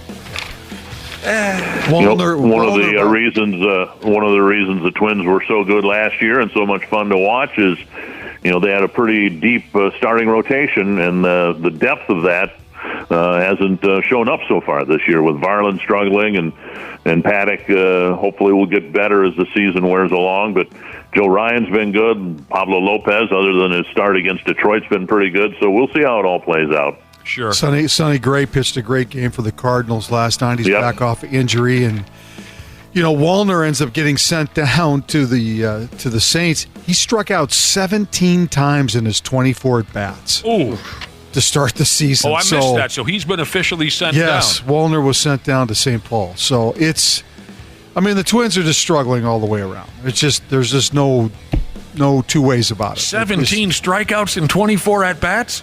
Yeah. Donnie's off the hook. He is. He hit a home run, but it was against a position player in the double first game of the doubleheader on Saturday, whenever it was, right? Yeah. I hear you. I was kind of upset looking at this video. Kind of frustrating when I saw this video of the St. Louis Cardinals manager, a guy by the name of Dick knows what I'm talking about. Oli Marmol, am I saying that correct? Oli Marmol, right. Sven, Oli, whatever. Oli Marmol, the skipper for the Cardinals. He put his hands on an Oakland Athletics security guard during the ball game last night. It was the oddest situation, if you haven't seen the video. So the manager there for the Cardinals, Marmol, he is contemplating challenging a play at second base. And he's, kind of keeping an eye on the umpire, because he has to make that decision within a certain amount of time. And he's also looking back at his video guy in the dugout to say, okay, should I challenge this or not? And the security guard, just doing his job, walks between Marmol and the video screen and the video guy, and he put his hands on the guy and kind of tugged him out of the way, kind of in a rough manner. I thought that was very disrespectful. From there, gets it over to Darryl, who applies the tag. Feel like it's a done deal. But unfortunately, Cardinals not too happy about it. They were looking to challenge, but security may have ran a little interference. Oli Marmol not too happy about it, and he went out to discuss, but to no avail. All right, so and then the umpire says you're out of time, on the challenge, and then the skipper has to go out and argue this, and he kind of throws the security guy under the bus. He keeps motioning to this guy like, hey, this guy got in my way. I felt bad for the security guard. He kind of looks at the ump like, yeah, sorry, it was me. I know. I feel bad for him, too. Yeah. Poor guy. That video's up on 93x.com if you want to watch it. What do you guys make of this? I don't think I've ever seen anything like this before. Well, I'd like to think that the umpire would be reasonable enough to go, okay, yeah, I understand what happened. We'll give you 2 more seconds. You want to challenge it? Fine, go ahead. There's the letter of the law, and then there's the intent of the law. And in this instance, it's like, all right, somebody is being given a standing ovation when he enters the batter's box and he comes out to tip his cap or whatever. Well, the pitch clock shouldn't start then either. You've got to be reasonable enough to just let things. It's a live game. It's not scripted. Things happen, and you need to be able to adjust to whatever circumstance arises. That's my opinion. Yeah, I hear you. I was just wondering if maybe the two were going to scrap. I saw the security guard. I think he'd have taken Oli Marmol pretty easily. Yeah. He's a big dude. He was huge. He was a big dude. I just didn't like how demonstrative the manager was in kind of putting the blame on the security guy. I understand heat of the moment and all that. Yeah. Well, it made me think, did Tommy Lasorda ever fight a security guard or anything? He fought the Philly Fanatic. Oh, yeah. Earl, why can't I think of the last name? Orioles. Weaver. Yeah. Did he ever have to beat up a security guard? Those guys ran hot. Well, Earl was about 5'6" tall, so he didn't beat up on anybody. Right. He made a lot of noise. Yeah, that's for sure. He was very good at turning his hat around before he started arguing. Oh, yeah. Oh, and actually, I think it was the Montreal Expos mascot that Lasorda wanted to beat up. I think Tommy had issues with a lot of mascots. Did he? Well, it was Youpie, the Expos. Yeah, that too. Yeah, he was stomping on the Dodgers dugout, and Tommy had him thrown out of the game. Yeah. Man.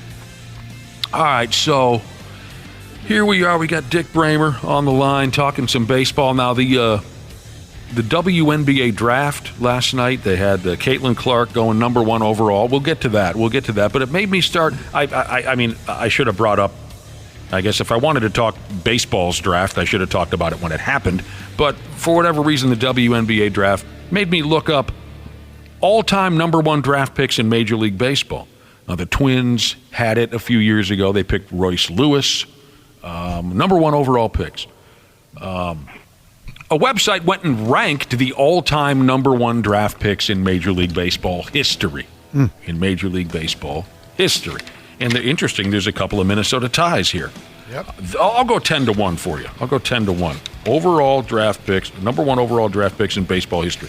Number 10, they go with David Price. Great left-handed pitcher.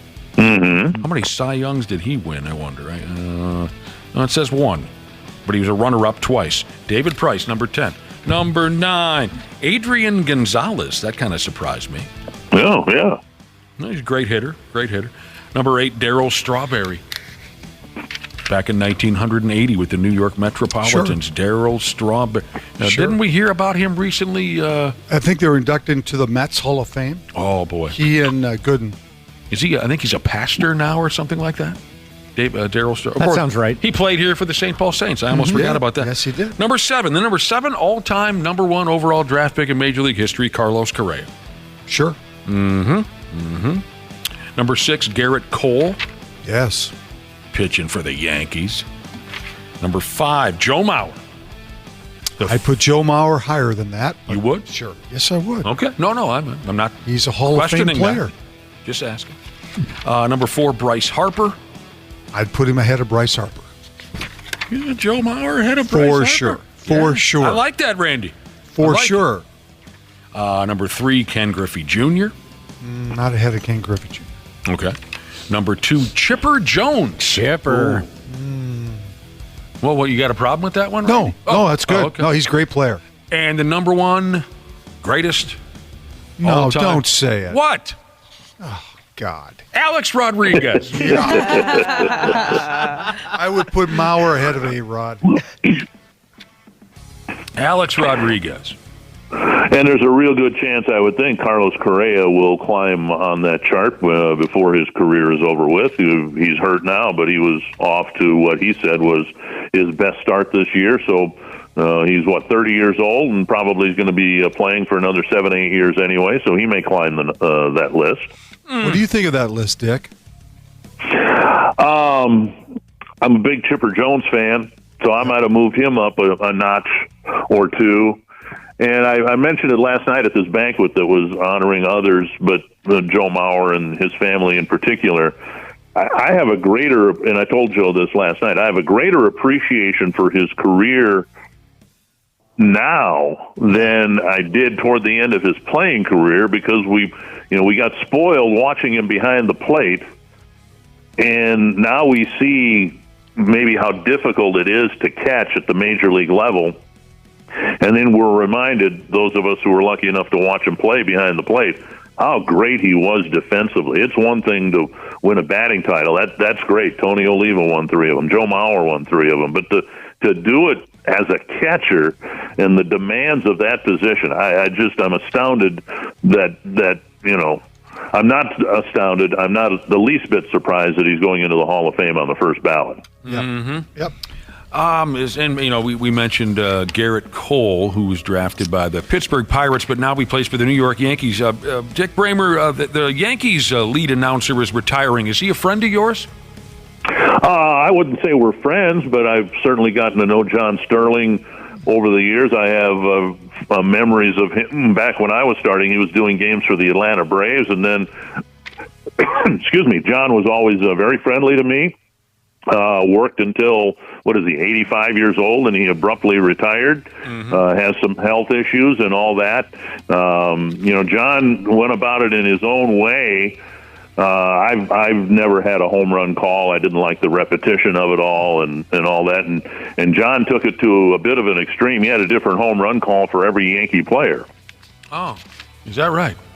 Well, he would tailor it like an A-bomb for A-Rod was his home run call for that type of thing. Okay, I've heard that before. Sure, all right. Burn, baby, burn for Bernie Williams and all that. So that was kind of his deal with his home run calls. Okay.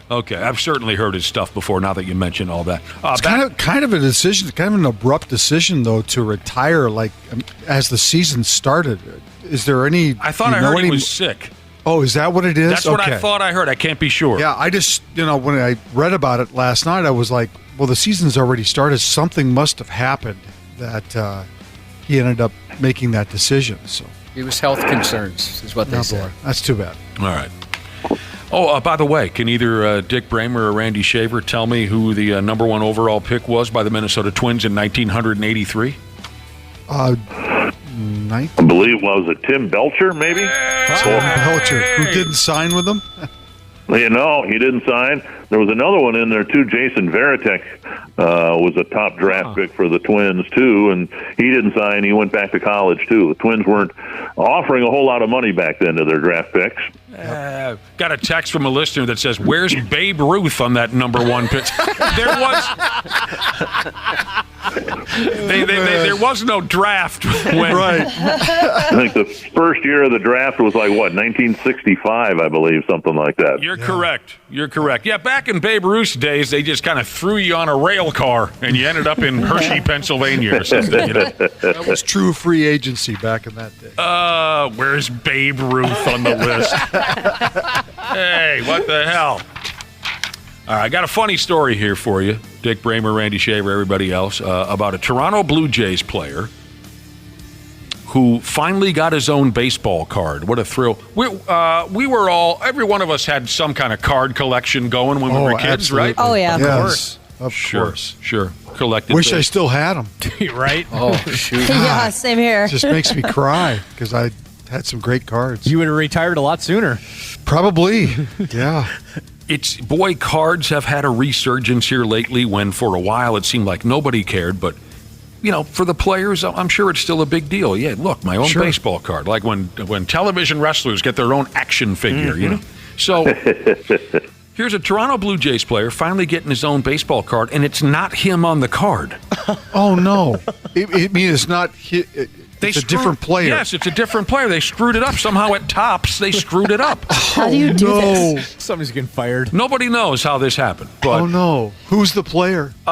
Hagen Danner. I've never heard of him. A pitcher in the Blue Jays organization. Now, either as Topps, Randy. Right.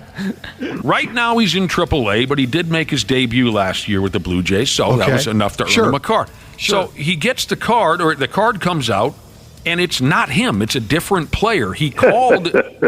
He made a few phone calls, got on Twitter, and he said on Twitter, it's definitely not even close to being me. Now, as far as the player who is depicted on the card, it remains a mystery. A former big league player, pitcher also, named Braden Hagens, got on Twitter and said, that's a picture of him from the minors from 10 years ago. What in the for world? Pete's sake, what? So it's possible that Topps screwed up Hagen Danner with Braden Hagens. The weird thing about this is that Hagen Danner said that, he let them know before the card was released, hey, that's not me, and they still released it. He gave him a few phone calls. Now, but the guy that's on the card, this Braden Hagens, he really can't explain it because he never pitched for the Blue Jays organization, so why would he be wearing a Blue Jays uniform?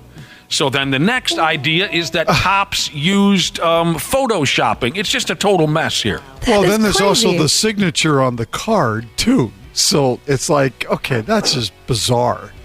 But the silver lining in all this, the card itself is probably worth about $100,000. Yeah, really. Yeah, it's got to be a lot of money. Right.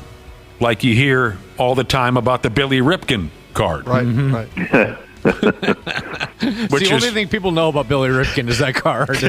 Which is still so funny. It is. It's hilarious. If you're not familiar, Cal Ripken's brother, Billy Ripken, his baseball card from, I don't know, 1982 or something. The butt of the bat, the bottom end of the butt of the baseball bat, someone took a magic marker and wrote F-face. I love that. So as he's holding the bat up, in the picture, it says, right, clear as day. Someone was just talking about that at the bar recently, about how that card still changes hands for thousands and millions of dollars.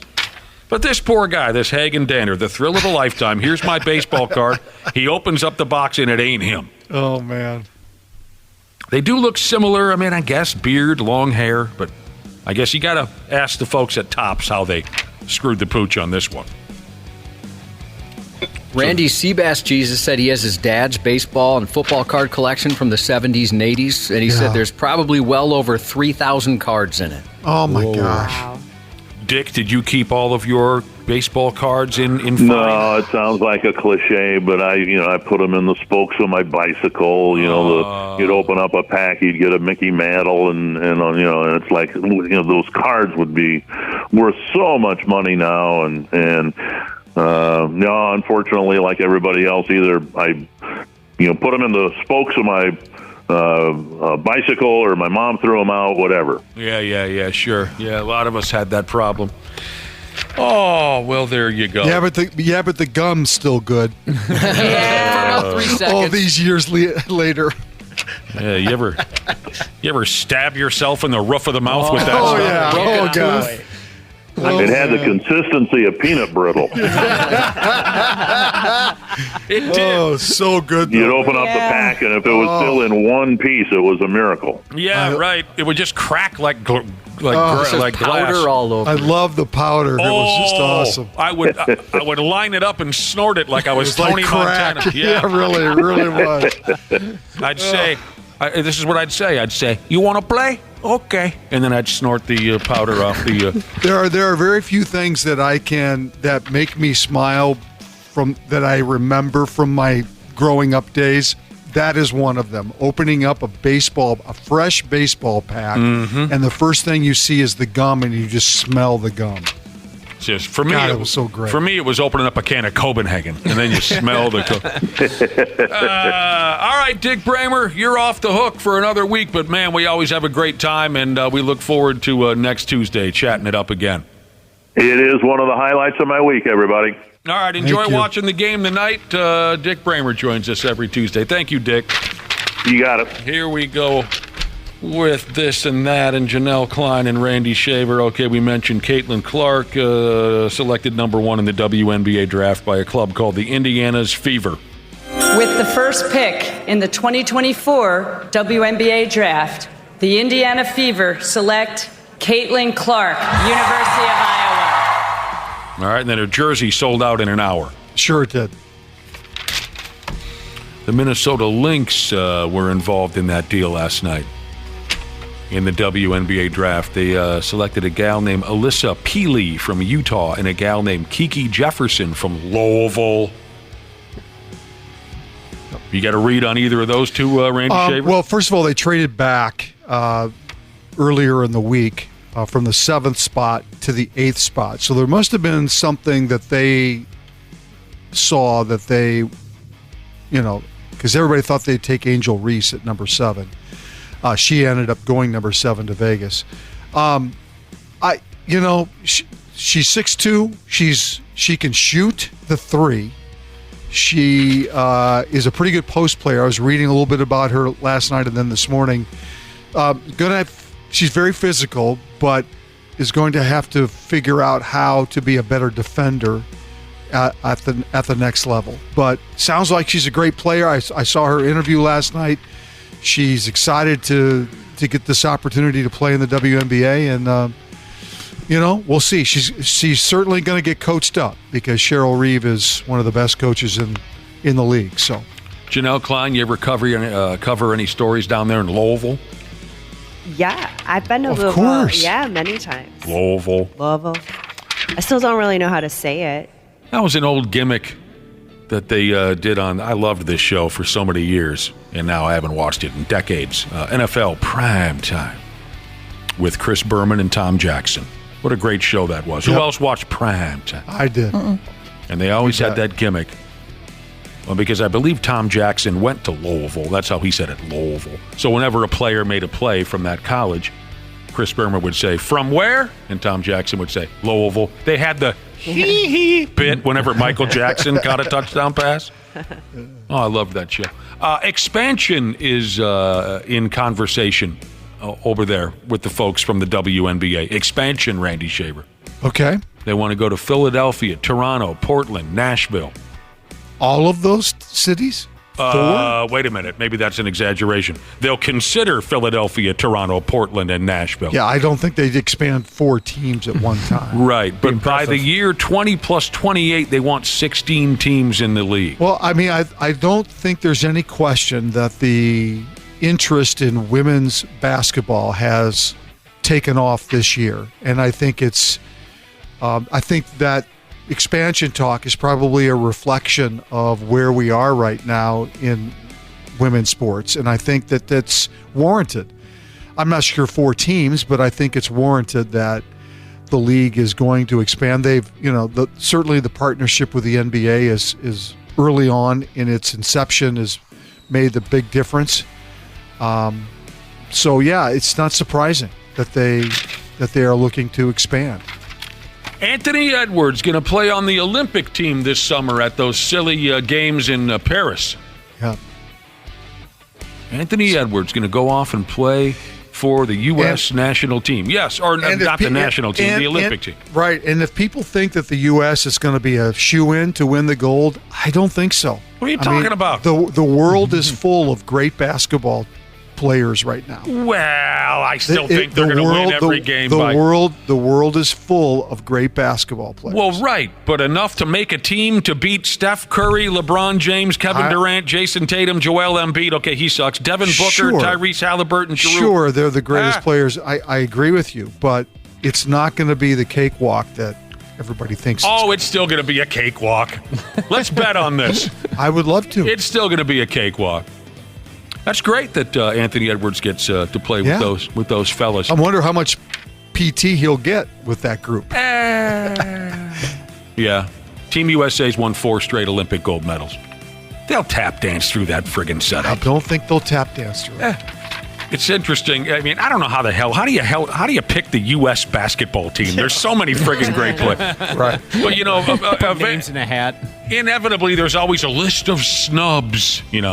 Sure. And it's an insane list. Jared Allen, Paolo Banchero, Desmond Bain. Scotty Barnes. I hope that coach in Toronto doesn't lose his temper over that. Guys like Jaylen Brown, Jalen Brunson, Jimmy Buckets, De'Aaron Fox, Paul George, Aaron Gordon. Friggin' stupid James Harden. Forget him. But there's so many great players. Your guy, Chet Holmgren. Yep. Kyrie Irving. Well, guys like Chet Holmgren will have their time. It's just not now. Donovan Mitchell. Well, he's always hurt all the time.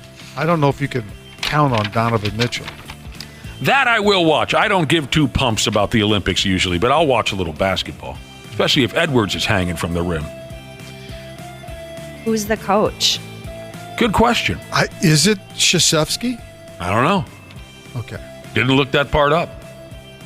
Steve Kerr? Oh, is it Steve Kerr? That sounds right, actually, yeah. Wow. I'll go with that. Nikola Jokic, they say here, on pace for his 3rd NBA MVP award. Do you think he's going to win it again? Yes. Randy Shaver? Yes. Okay. Hands down. Hands down. I wish Brad Ryder was here. So it's up to you, Janel Klein. To weigh in? Yes. Name the other 8 players in NBA history who have earned at least 3 MVPs. Go, Janel. Michael Jordan. He won 5 of them. Kobe Bryant. No! LeBron James. He won 4 of them. Janelle, you're missing some easy ones. Let me think. Let her think. Give me some hints. One of them turned 77 today. Oh, jeez. Roger Murdoch. He's a co-pilot. She's not going to know that. His real name is Roger Murdoch. He's a co-pilot. Kareem. Kareem Abdul-Jabbar won 6 of them. Let me think. Won 6 of them. Is he the one turning 77 today? Yes. Yep. Yeah. Okay. One of them's notorious for betting a lot of women. Magic. No. Well, yeah. Yeah. That's not who I was thinking That's of. all of them. But you're right. Magic Shaver? Johnson won 3 of them. Okay. Shaver. Let's see. Akron, Ohio. She's not going to get that. I don't know. You don't get it, Randy Shaver. Of course I get it. Kareem Jabbar had 6. Bill Russell had 5. Michael Jordan had 5. Wilt Chamberlain 4. LeBron James 4. Magic 3. Who's the one with the women? Wilt I Chamberlain. was thinking of Wilt Chamberlain, yeah. Oh, have you heard that story? I've never heard that. Whatever. You've Okay. never heard that No. story? Oh my God. I mean, isn't that true of every one of them? Yeah, but Not He's to bragged the about it a lot. extent of Wilt Chamberlain. yes. Okay. But for Wilt Chamberlain, it was something that people constantly talked about Oh. Right. and asked him about, and they wrote Right. articles about it, took pictures of his bedroom. And, Oh, geez. Because he bragged about it? He claimed he Yes. had over 20,000 women in his sexual no career. way. Yes. Who has time for that? Not enough Gatorade in the world. Why would you want to be one of those women? Gross. I don't know. Yeah, good point. Because he was packing heat, I would imagine. Lara Bird had 3 MVPs. Yep. And then the last on the list. Moses. That's the tough one, but not for a guy like Randy Shaver. Moses Malone. Yes. 3 MVPs. Yeah, Wilt Chamberlain. He liked the bump. I think there's a chance that Jokic could end up in the 4 to 5 Oh, range absolutely. before it's all said and done. Absolutely. Yeah. You know, Gene Simmons is another one of those guys who can't stop talking about what a woodsman he was. I mean, being a lifelong Kiss fan, I enjoy watching the old interviews with Paul Stanley and Gene Simmons, and Gene almost without fail, no matter what the conversation is about, he will bring up how he gets laid, right? And what I enjoy watching is Paul Stanley's face, whether it had makeup on it or not. Just, you can see the look on his face where Paul's thinking, you gotta be kidding me. We're talking about this again. And there's actually some YouTube videos where Paul begins to argue with Gene about it. Just like, dude, can we not have one interview where... But anyway, Gene Simmons used to say, I always thought this was a funny line, about his... what's the hot hip term now for your total... Body count. Body count, yeah. Gene Simmons used to say that his body count was like a pair of jeans at Sears. It was like $17.99. Like the price of a pig. Did I not deliver that properly? Because that's a great line. Does he still say that? I don't listen to him anymore. I don't know if he does much anymore. I can't stand the sound of his voice anymore. I shut him off a long, long time ago. Yeah. Like the cost of a pair of jeans at Sears, $17.99, $15.55, whatever. Wapple and I are more dollar store numbers. Yeah. Dollar General. Is there like a penny store or something?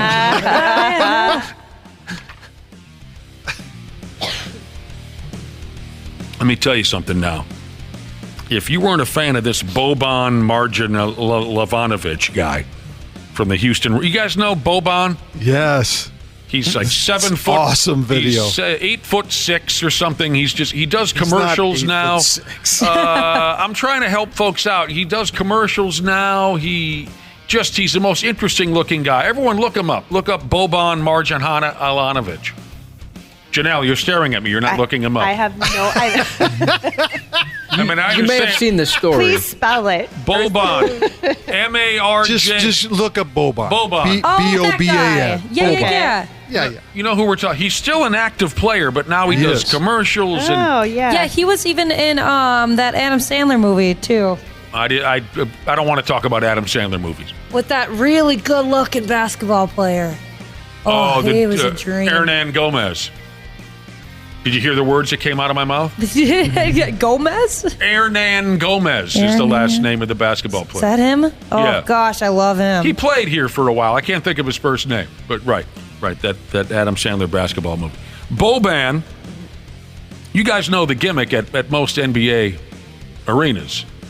If the opposition misses back-to-back free throws in the fourth quarter, you get some kind of a prize. The crowd, everyone in attendance gets some kind of a prize. At the Wolves, I think it's Chick-fil-A.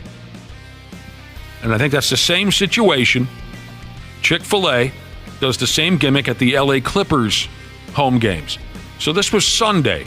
Boban and the Rockets are playing the Clippers in L.A. It comes to the fourth quarter. Final game of the season. Boban's at the free throw line.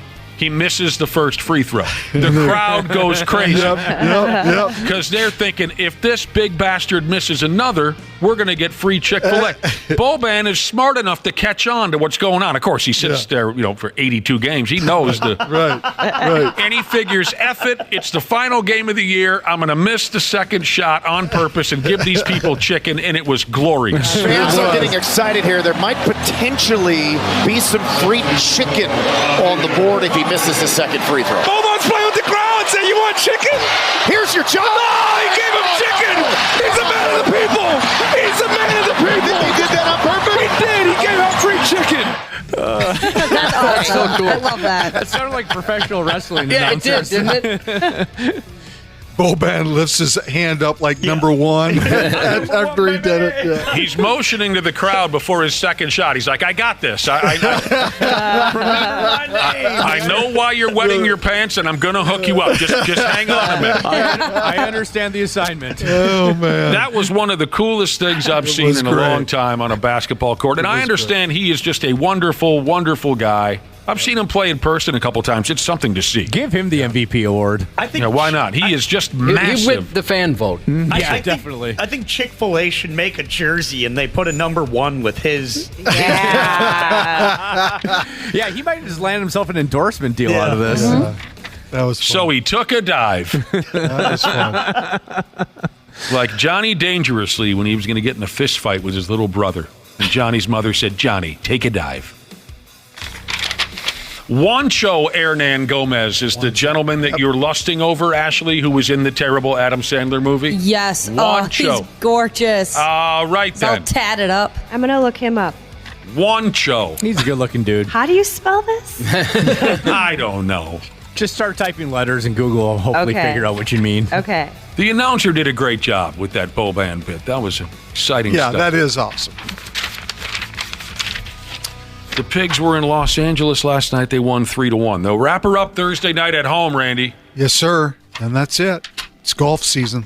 Kind of a tough season for this group. A lot of injuries and just never really got it all together. They had their problems, by God, they did, over there at the Man Bear Pig headquarters. Edmonton Oilers hotshot Connor McDavid notched his 100th assist this season. Did it last night against the San Jose Sharks. Hell, I've got 3 assists career against the San Jose Sharks. So Connor McDavid is just the 4th player in NHL history to hit triple digits for assists. Who else did it? Go! Gretzky? Yeah, he only did it 11 times. 11 times Wayne Gretzky. Isn't that amazing? Had 100 or... one year he had something like 163 assists on a season. Oh, my God. That's amazing. Who else hit triple digits in assists in a season? Randy Shaver, Janel Klein. Mike Bossy? No. Super Mario? Yeah, stupid Mario Lemieux. You said super. You mispronounced that. It's stupid Mario. I tripped over my words there. My apologies. And the other, Boston Bruins, early 70s. Go. Yager? Bobby Orr? Early 70s Boston. Yes, Bobby Orgasm. Bobby Orr. Gretzky did it 11 times. That's insane. Was he just that great or the league wasn't as good? We can't have this argument because it'll take us until 1:15 this afternoon. I mean, when you look at the way players play now, It's a different game. It's a different game. It's a different game, but yeah, we don't want to get into that. What happened now? Now, there could be another 100 assist mark hit this season. It says here now, Tampa Bay Lightning star Nikita Kucherov has 99 assists, and he's got one more game tomorrow night at home against the Toronto Maple Leafs. So this Kucherov kid could also hit 100 assists. What if he sets someone up for an empty net goal, that guy scores, and then he gets his 100 assists? That would be garbage. It would be garbage and disrespectful to the history of the game. It all counts, Wapple. It all counts the same. Scoreboard, baby. That That's behavior is not uncommon these days. I didn't score many goals in hockey. I know it's a shocker, but I think I would take it. Wobble, you played hockey? Oh, yeah. He's a huge hockey fan. I did not know He this. never played organized hockey. He's one of these guys who counts pond hockey. No, I played hockey, but I was not good, and I got us a lot of penalties. I drew penalties. They're like, Wapple, get in front of that net. That was your one job. Yeah. So never for Forest Lake High School? No. Oh. Jesus. No. Well, I Look don't at the know. guy. My head was like, after Bantam hockey, you are done. Otherwise, you'll probably die. Well, yeah, and you were busy smoking weed in high school. You didn't have time for hockey. Oh, I was so small, too. Those guys would have crushed me. They would have saw me out there and just been licking their lips just to check me. Hey, isn't there a drug dealer out there in front of the net? Some other players who've come close to 100 assists. Adam Oates had 97. Joe Thornton had 96. Doug Gilmour, the killer. Now, that's a guy you should look up. Doug Gilmour got all the ladies in the NHL in the 90s. They called him the killer. Now I'm pissed off. Pat LaFontaine had 95 assists in 92, 93. Should have been playing for the North Stars. Peter Stastny had 93 assists. Speaking of Gretzky, it was 25 years ago today that he retired from the game. Wow. Whoa. Quitter. 25 years ago today, he retired. 21 years ago today, Michael Jordan played his last NBA game. Wow. Today's a significant day. F me running. 15 years ago today, John Madden retired. Everybody retired on this day. Wow. From broadcasting, of course, is what I meant by that. Yeah, if he's still playing. Well, no, I meant like Coaching. Coaching. Yeah. I didn't want to mislead anybody on the... What do you think about this? A 32-year-old guy, we better get out of here after this one. A 32-year-old guy had to take an ACT test as a fantasy football punishment. Oh, God. That takes a long time. Oh. And he had to get at least an average score. They say that an average score is 19. He had to at least get a 19, or he had to take it again. Oh, I'm about to take the ACT, Can you imagine 32-year-old doing- man, because got last place in my fantasy football league, and that was our punishment. It's been 14 years since I graduated high school. I have not thought about this stuff for 1 second. I think if I don't get a 19, I have to retake it. Wish me luck. Rigby High School, go Trojans. How did he do? He's a wise-headed guy. He passed. I don't know what he got, but he passed. Wow. First of all, I felt like the biggest dummy in the world sitting in there with my beard and a bunch of 16-year-olds. Everyone's looking at me like I'm crazy. I haven't used much of this stuff in the last 14 years. I need to get better at fantasy football is my main takeaway here. I've lost 2 of the last 3 years. Oh, my God. 2 of the last 3. Yeah, that sucks.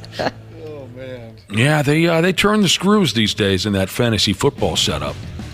The ACT wasn't that bad. It's like 3-4 hours. You see, isn't it? we've had this Yeah, conversation it would take a before. long I have time. no memory of any of that stuff. Yeah, it's just like any other stupid test. Well, but and it's not.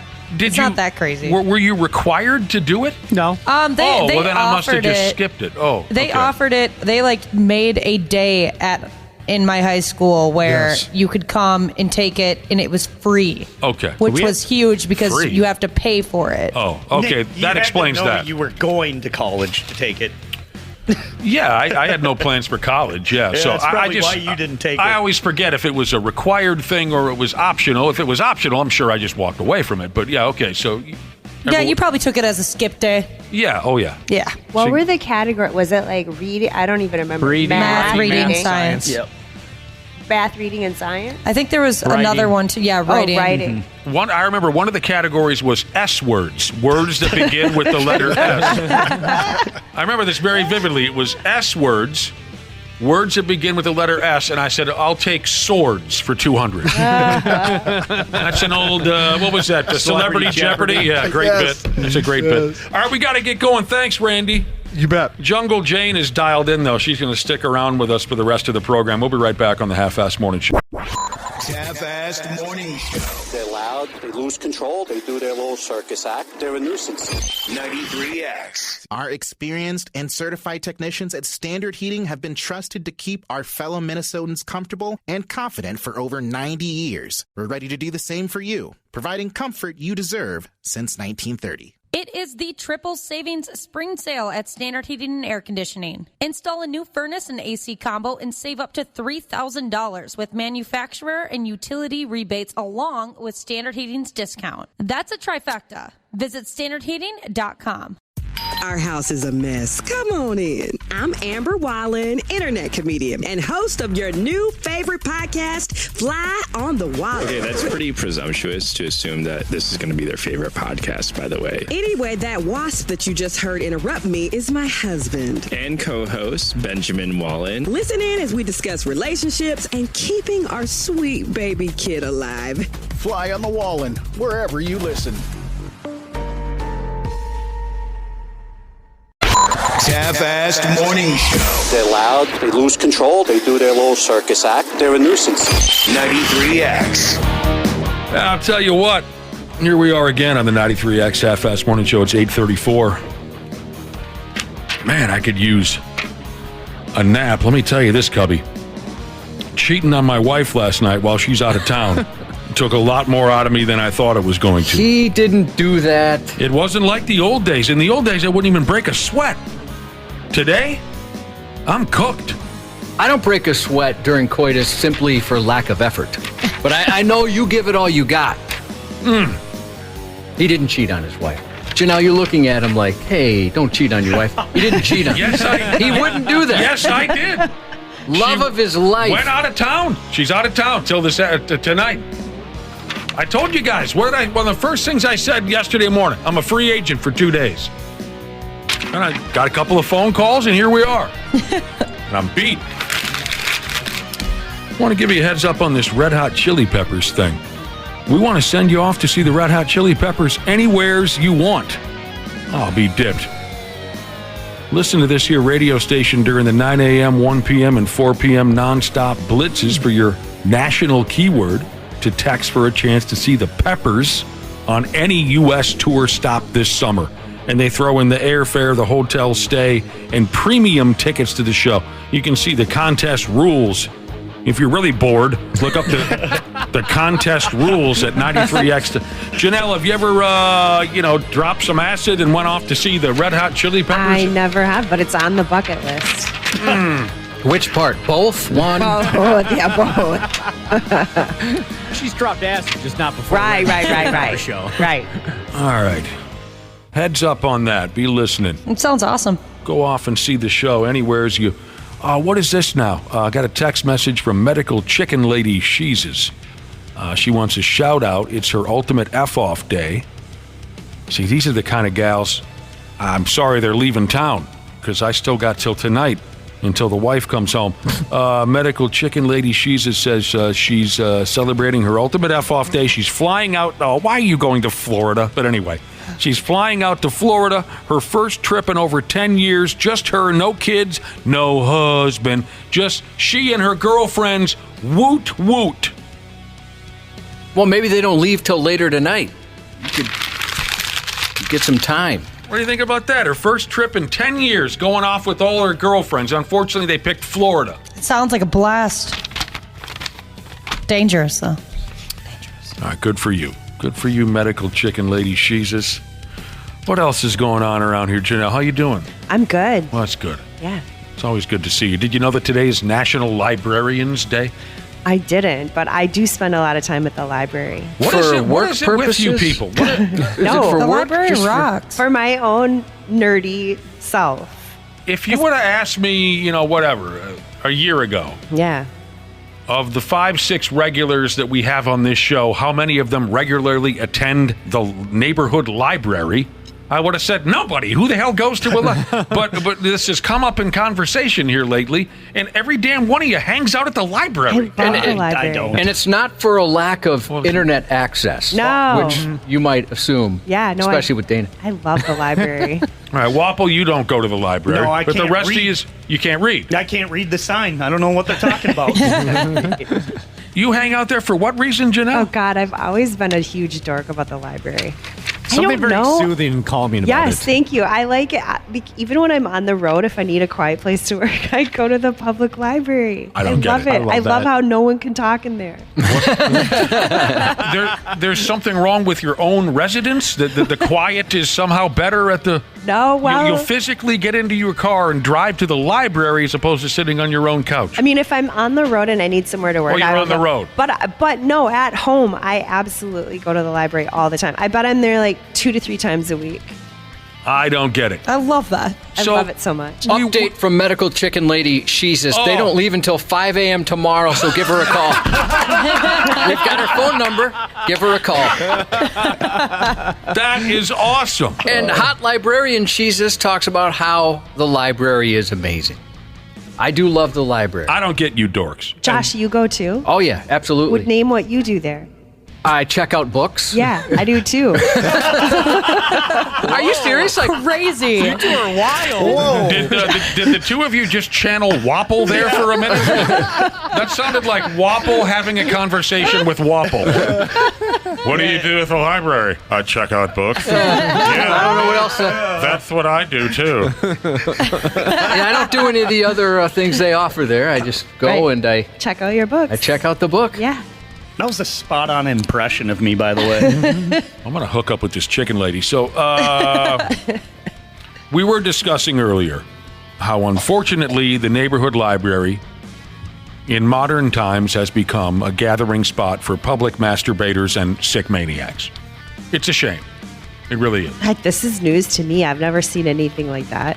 You should You listen. got to look a little closer. I guess. Yeah. Luckily, now I worry about you going there alone. Yeah. Luckily, I haven't seen it either, but I do read about it quite a bit. Yeah. Reading, by the way, you can do that at the library. Yeah, you can do that also. I always glance over at the internet section to see what's going on. You hear horror stories about that. There's some characters that hang out there for sure. Oh. Yeah. Characters. Yeah, it comes up a lot in our stupid news. It does, Janelle. There's always someone touching themselves at the library or, taking a dump in the corner or something. What'd you say, Josh? St. Paul Library Truck Jesus said to be sure to sign up for your local library. They get more money if you sign up, even if you don't check anything out. I was unaware of that. There you go. All right. Dana walked into the women's room at a library and then didn't say anything to the librarian on the way out, like, my bad, it was a mistake, anything like that. I told this story earlier, Janelle, but the Cliff Notes version, I had to go to the bathroom of the library. I walked into what I assumed was the men's room. I went into a stall, and then I heard high heels clicking as somebody else walked in, and I realized I don't think I saw any urinals when I walked in here, and realized I was in the women's room. So I waited till the coast was clear. I thought I was good. I go dashing up to the door, and as I'm about to push the door open, it gets pulled open by a librarian who I knew who was going in there to use the bathroom too. Oh, no. And I just went straight to the door, and I've never gone back. Oh, Janelle, as a fellow reader, I think we can agree that was not the Cliff Notes version. No, right. That was the unabridged version we just heard. As soon as I started talking, I realized, like, oh, shoot, I'm going for the whole thing here. I got a texter here's going after me. The text message says, Nick, it's library, not library. I figure it out, please. I never said library. What do you got? Turds in your ears or something? I never said I would not say library. People do that all the time. Don't come like after me like that. Hot Librarian Jesus has checked back in. She said she had a patron return their porn DVD instead of the movie that they had checked out. It's a twisted place, Janelle. Stop going over there. I don't want you guys to ruin this for me. Don't go to the library. Josh, what kind of books do you check out? No. I don't know if you'd call them political thrillers or not, like Vince Flynn. Familiar with him? Yeah. Oh, yeah. That kind of stuff. Vince Flynn, Douglas Preston, Lincoln Child, Jack Carr. Love it. So that kind of stuff. Yeah. Those authors. Michael Crichton was one of my all-time favorite authors. What about a Ham's Book Club? I do have a goal to read 25 books this year. Please. That would help. Please. Josh can tell you this is a true story. I am having cardio issues. Is that the right word? Cardiovascular issues? I'm having cardiovascular issues the last couple of 3 weeks. We don't need to start a conversation about a half-assed morning show book club, or I'm going to have to get some fresh medication. I do like this text from Wife Plowing Jesus. If you don't see a weird person in the library, you are the weird person at the library. Coronary issues. I didn't know this. All right, so speaking of the sick maniacs, don't tell them this. When you see them at the library, don't pass this information on to them, Janelle, because they won't be able to handle this here news. The latest fashion trend, and again, you always have to, I guess, what's the term? Take this with a grain of salt, because 99 times out of 100, the so-called latest fashion trends, you never see it in person, ever. Right, Josh? We always read the latest trend is wearing a cat turd on your head, yeah, right? Something nobody's ever done. And they display it at a fashion show. No normal person, actually. But here's the latest fashion trend is showing off your ass crack. I guess I've seen that on, not in person, but on like social media, girls posting pictures, and it not trying to be like, just like, oh, here's my OnlyFans, but like out and about doing their thing. So, and they're on purpose, you're saying? Yeah. Right. Because on purpose. Let's be clear about that, because Yes. I mean, damn, some of our dads were way ahead of their time on that trend. My dad displayed at least 3/4 of ass crack, no matter where he was or what he was doing, until the day that he died. Homer Simpson would be considered a fashion icon. I actually and I inherited his ass. I got his trucker butt, so I have the same problem. Yes, Ashley, go ahead. I thought of you when I saw a picture in this nature like a couple days ago, because I know you like that. Don't Butt you? crack, like a little bit of butt crack? Yes. Yep. Well, I have a buddy of mine. Well, I thought he was a friend. Friends shouldn't do this to another person, but I was helping him do some work, and I don't know how I didn't realize it, but my butt was hanging. Well, my boxers, like my shorts had just basically come down half butt.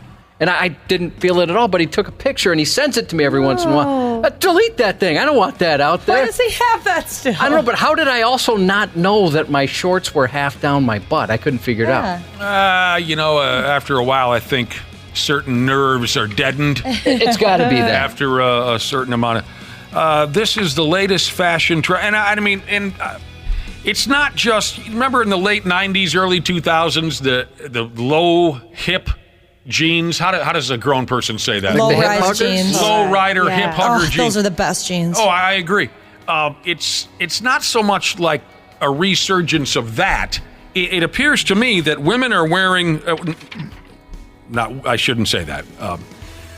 Influencers and people like that are wearing pants that are just open in the back, like laced in the back, and then they'll loosen the laces so you can just straight up see their entire ass crack. Again, this is not going to be a regular thing with normal people. It never will. It just never will. That's how this stuff works. But this is what's being talked about. I've never seen that on a woman. I've never seen butt crack hanging out. No, nobody. Unless it was like an on-purpose thing, Oh, yeah.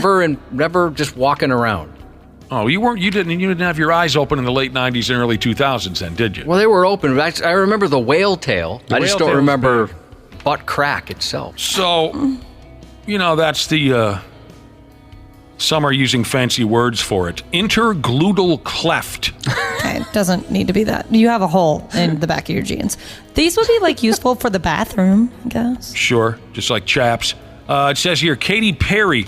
Who is the lady in this picture? Because someone sent me a picture of this supposed new trend, and they have a laced pair of pants that are loosened in the back, so your entire ass crack is... Who is this? That's Katy Perry. Okay, is she the child of a truck driver? Because she has kind of a flat butt. She also has trucker butt, just like me. She doesn't need it in the back when she's got it in the front. If you guys want to know what my ass looks like, just look at Katy Perry's ass. We have the exact same ass. I think I prefer one over the other, though. All right, I've got an answer as to why I didn't realize half my butt was hanging out. This is from Lake Street Handshake Jesus, and this makes a lot of sense. The heat from my butt plug canceled out the cool breeze I should have for felt. God's sake. Yeah, that's it. That's got to be it. KARE 11's Janel Klein. This is the 93X Half-Assed Morning Show. Oh, damn. Yeah, we're about done. We were just discussing the latest fashion trends with Janel Klein, who's always very stylish, I might say. I was going to say that's ironic. You're always dressed so cute. Always very stylish. Well, You are thanks. stylish. Very stylish. Who do you go through? Marie Osmond? What line of clothing? Can I guess? I bet you shop at Express. Does she have a clothing line? I don't know. I can see I was that. like, what? Well, she might. I don't know. Kate Jackson. I'm trying to think of. I don't know either, Janelle. No, not Kate Jackson. Who was the member of the Charlie's Angels original cast that had their own line of clothing? Not Kate Jackson. It was the other dark-haired one. There was Farrah Fawcett, there was Kate Jackson, and there was blank. You're picturing her, aren't you? Yeah. Someone get on the internet. The original Charlie's Angels. There was Farrah Fawcett. There was Kate Jackson. Oh, dang. It's just right there. Internet people. Jacqueline Smith. Jacqueline there Smith. you go. That's her. Yep. We were talking about the And latest. she had all kinds of products, I thought. Yeah, the latest fashion trends, and this was what we were reading about, what we were talking about. Gals will begin displaying their entire ass cracks. It's never going to happen. You might see one or two, at 2 o'clock in the morning in downtown Minneapolis, but, most of these extreme, goofy Hollywood so-called fashion trends, they go nowhere. It never goes mainstream. Here's more proof that these goofy fashion trends usually go nowhere. The end of this article about how all women are going to be displaying their ass crack. The end of this article says, this goes along with a story we read about last fall about how more and more women are comfortable going out in just their underwears. Okay, I haven't seen that movement yet either. Nor have I. Right. What? So stop it. No, Stop it that's with not this. happening. It's not going to happen. I guess maybe with like that weird lace see-through skirt over, but that's a different story. I do see a lot of people in pajamas now. Like that's kind of become a thing.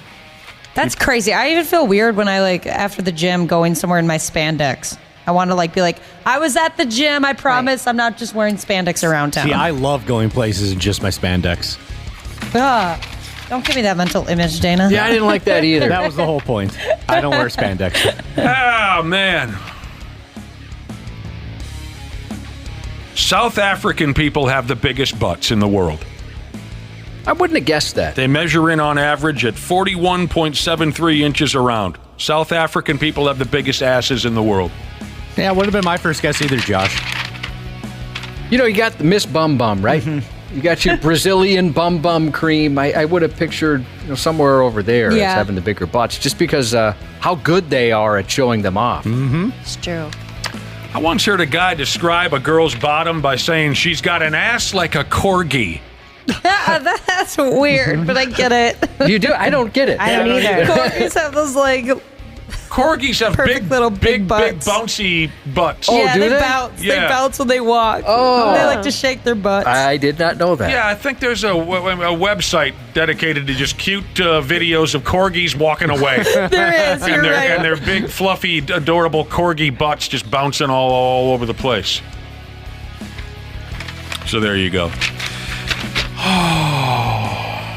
Janel Klein, what do you got going on? I'm probably going to go to the library after Are you? this. Good for you. Josh, you want to meet there? Let's do it. Just sit in silence. Look at weird people. You know what Janelle and I like to do? Sit and not talk to each other. Yes.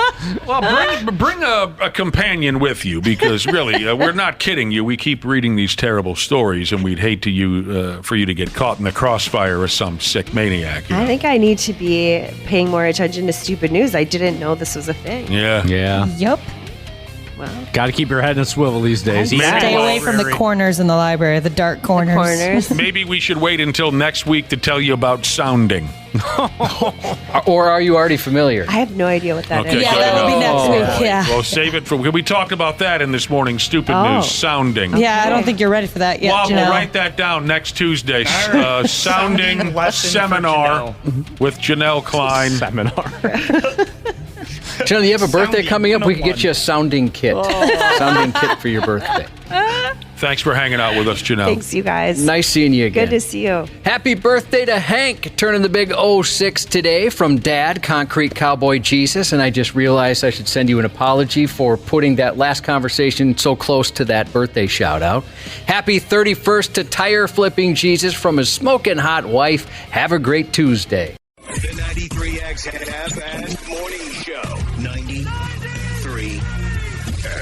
The 93X Half-Ass Morning Show podcast is sponsored by Standard Heating and Air Conditioning. New episodes drop each weekday. If your podcast platform has ratings, go ahead and give us 5 stars and maybe give our enemies 1. Thanks, and here's a word from our sponsor. Install a new furnace and AC combo and save up to $3,000 with manufacturer and utility rebates along with Standard Heating's discount. Visit standardheating.com.